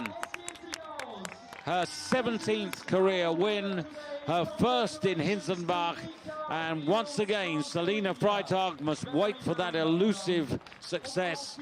Jacqueline Siefriedsberger, like Freitag, is on the podium, and Lisa Ada is left in 4th place ahead of Austrian teammate Eva Pinkelnig. 3 Austrians in the top 5, but the honours go to Slovenia and to Germany, 1 and 2. And Nika Preutz wins the day by just under 8 points, 4 meters as near as matters. And Nika Preutz, of course, will enhance her advantage in the season-long World Cup. Sara Takanashi up into 6th place. Lara Malsina into the top 10. That's encouraging for the Italians. Abigail Strait also finishing in the top 10 for Canada. Katharina Schmidt moving up into 9th place from her starting position of 16. A little bit of damage limitation. Well done to Liu of China, finishing in the top 10. That is a season's best. It's a 3rd top 15 for Liu of China. And then comes Yuka Seto and Seyfarth, and right the way down to 30th place, Peng of China getting the single World Cup point for finishing in 30th.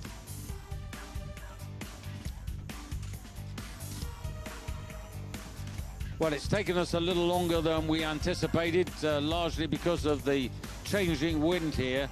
But I hope you've enjoyed this competition in Hinzenbach, and that you'll join us for the second one tomorrow, which will be the last one before the Nordic Ski World Championships, to see whether it's going to be Nika Preutz who achieves the weekend double, something that a number of athletes have done here. Pinkelnig, Takanashi,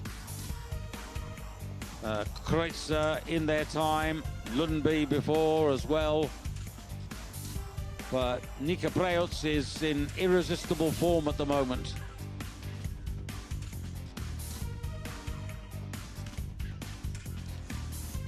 At 19, really confident, and sometimes a little shy, not so confident when she has to chat and explain how the day went, but she does her talking on the hill. And like all of the Preutz family, born to fly, loves to fly. Representing Austria, Jacqueline Seyfried. Well, she was so confident, Jacqueline Seyfried, that this was going to be a good day for her, and it has been. 3rd place, another podium, well done to her. Selina Freitag, she won the qualification earlier this morning. 2nd, it's another good result. The victory will come, surely. In 1st place, winner für Slowenien, representing Slovenia, Nika Preutz. So, win number 10 for the season. Just think of that, we've had 19 competitions individually, so 50% strike record, and she is almost 400 points ahead of her closest pursuer, Katharina Schmidt, who continues to leak points. Selina Freitag will be 3rd. The absent Irene Kvandal is in 4th place, ahead of Jacqueline Seyfried on the right there, who is in 5th place overall, ahead of Lisa Ada and then Eva Pinkelnig. And in 8th place, the absent Thea Bjoseth, who we send our best wishes to for her operation, for her recovery from her accident in Lubno. 9th is Anna Sturm, and completing the top 10, another absentee, Emma Klinetz from Slovenia. The Nations Cup, well, Germany still ahead of Norway, Austria ahead of Slovenia in 3rd and 4th, and Japan in 5th place in the Women's Nations Cup. So just momentarily, the technical checks. Aga Baszowska of Poland, the equipment controller, now in charge of making sure that everything's legal before the formal presentation to the top 3 achievers.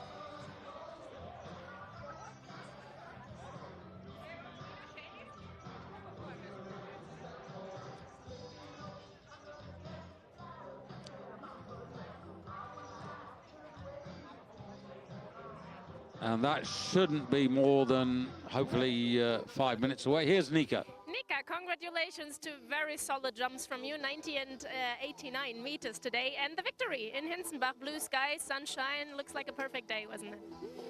Oh yes, I agree. Even though this hill is pretty hard for me, I try to focus on the position and do my best. And yes, the sun shines. Good luck for tomorrow. Congrats again. Thank you. Well, as I said, all her talking really is on the hill, and she is fantastic at that. And there you can see 391 points her margin. And tomorrow will be competition number 20 of 25. So only 500 points left, and she's got almost a 400-point lead. The talented 19-year-old from Slovenia, almost very close to clinching the defense of her World Cup title before we go to the World Championships. And of course that'll be a big target for her, to get a senior World Championship medal. And there's the journey.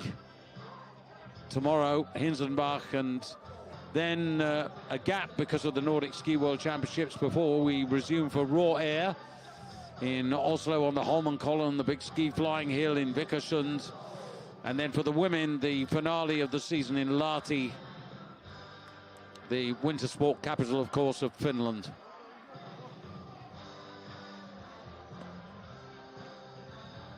And there you can, well, you might have seen it, that little railway train taking the athletes up and down the hill. The podium is ready. We're just waiting for Aga to tell us all is okay in terms of equipment.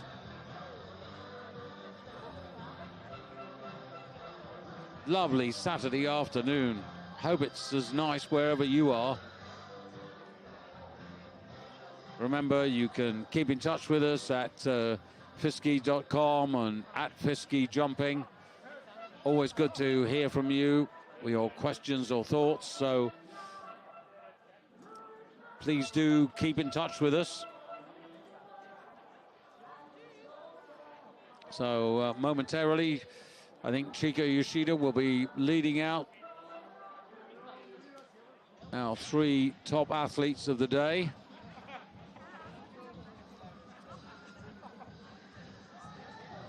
Good sign that the photographers are gathering. Very well prepared hill. Pat on the back to the organisers for that.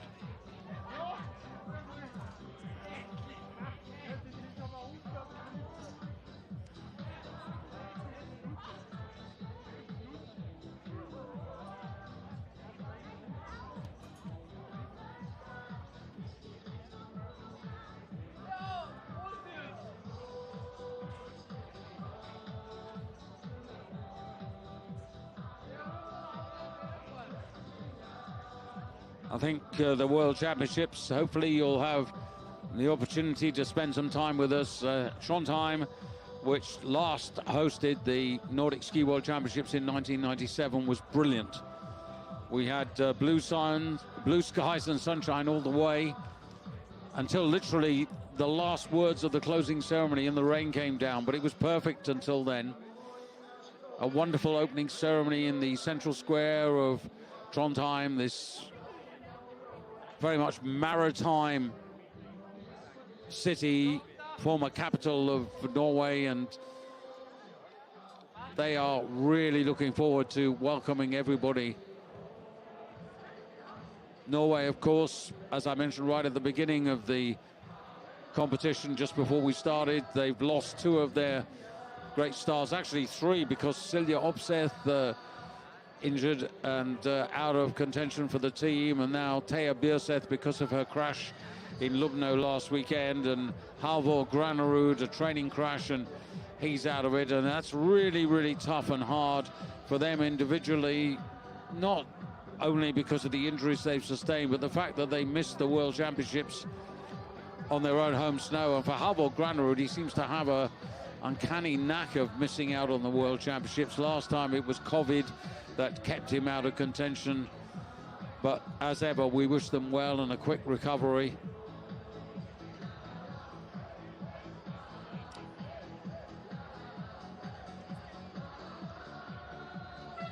So I'm hearing that it's just around the corner now that the women will be with us for the presentation.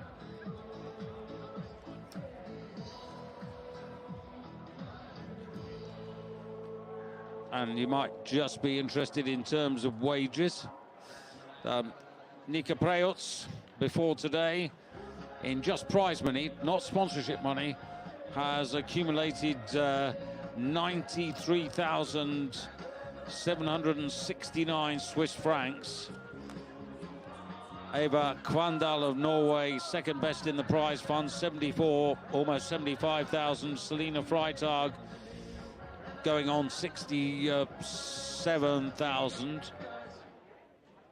But it's really all about Nika Preutz. And here they come.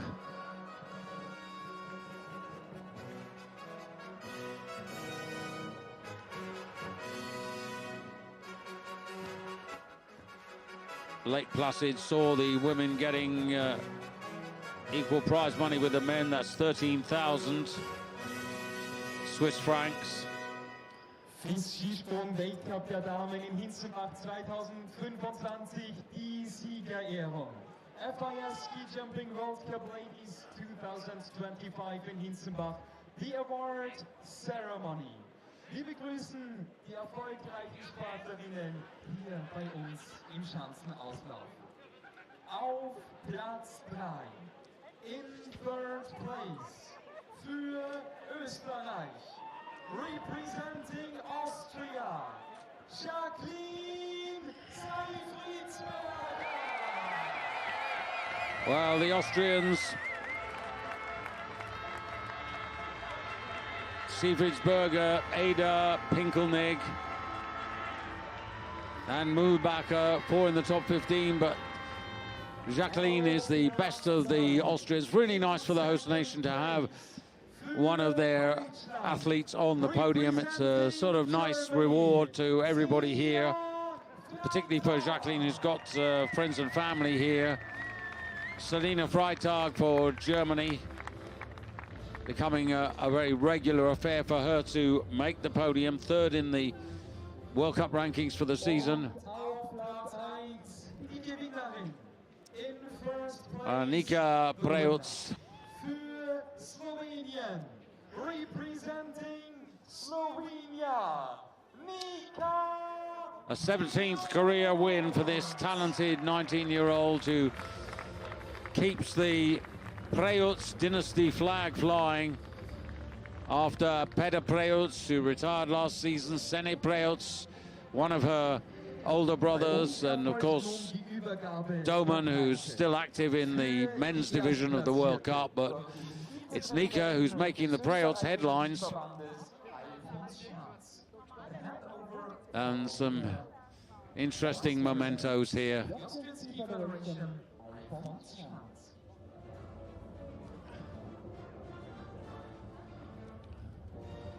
Quite a thought how each of these venues comes up with a design, something that has to be taken home carefully. And this is an opportunity for a lot of these local dignitaries to present to the athletes. And it's, in a way, it's a really nice reward for them because they've worked hard, they've had to find the money, prepare the hill, get the volunteers. The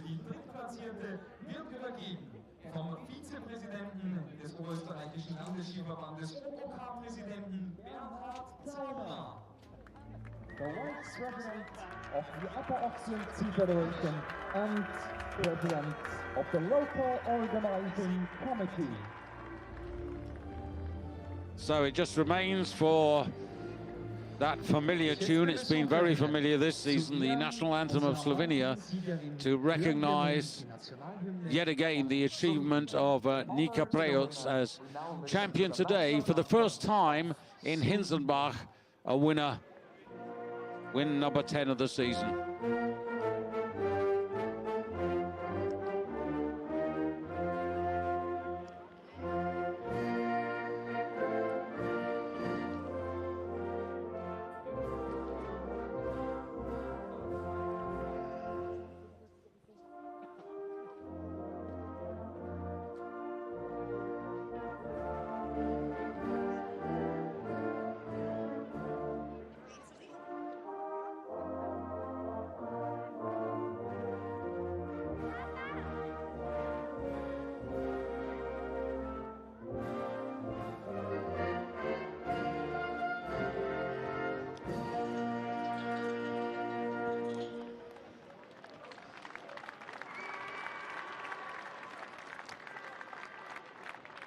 Unser Applaus noch einmal für die ersten drei, für Nika Preot, Selina Freitag. So another good day in the Women's World Cup, and particularly for these three, all smiles.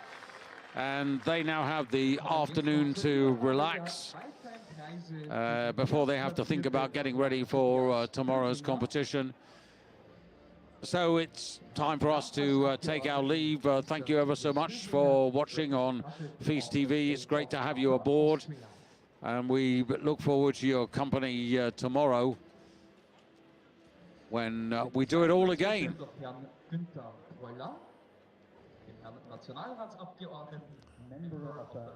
And I thought the presentations were over, but I'm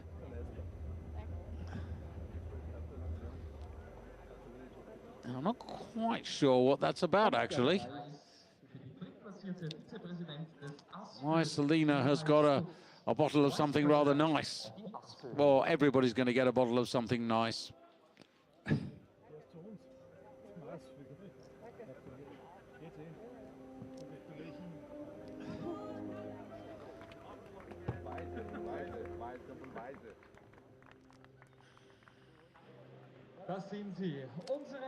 Well, it'll be nice for the servicemen. A lot of the time when these sort of nice presents come, when the athletes can, they share with their servicemen and the service team who do such a great job of work.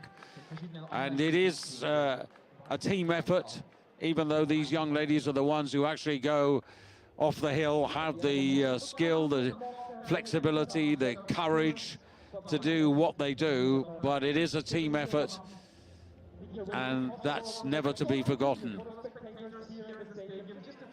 And this is probably a bigger challenge than coming off the hill. I'm sure it is for Nika, faced into the sun and having to do yet another interview.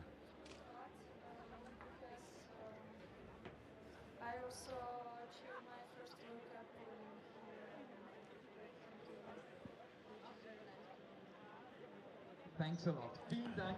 Also Nika sagt uns, sie hat ihr erstes Weltcup. So that really is it. We'll take our leave momentarily from you and look forward to your company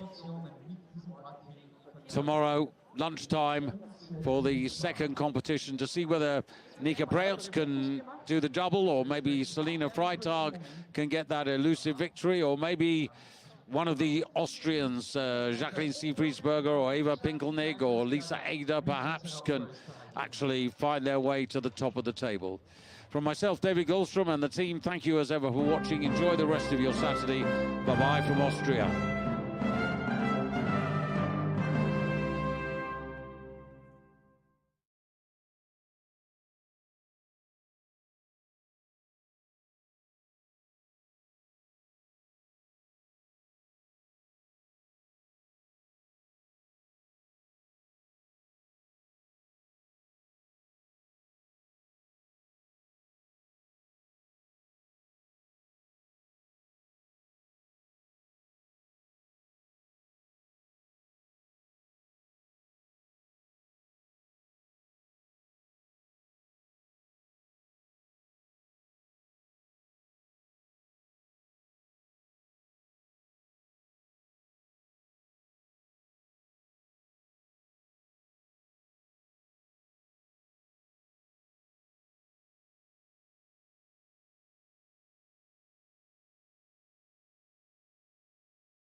まずは今日のジャンプについてお聞かせください。そうですね、1本目ちょっとタイミングが遅れてしまったので、それが空中の進みのロスになってしまったんですけど、2本目はスムーズに飛び出すことができたので、その辺は改善できたかなとは思います。非常に僅差の、試合だと思うんですけれども、こういう台でどのような気持ちで臨んでますか？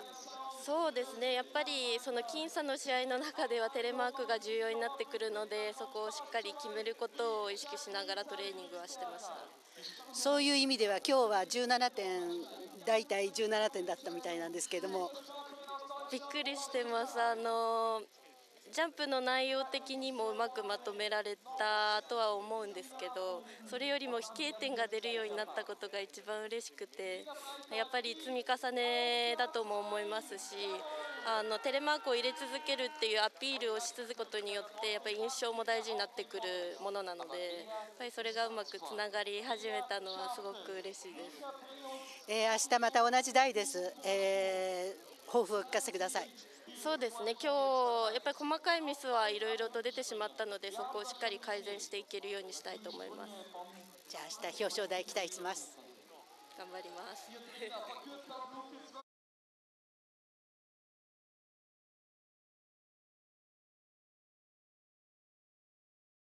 うございます。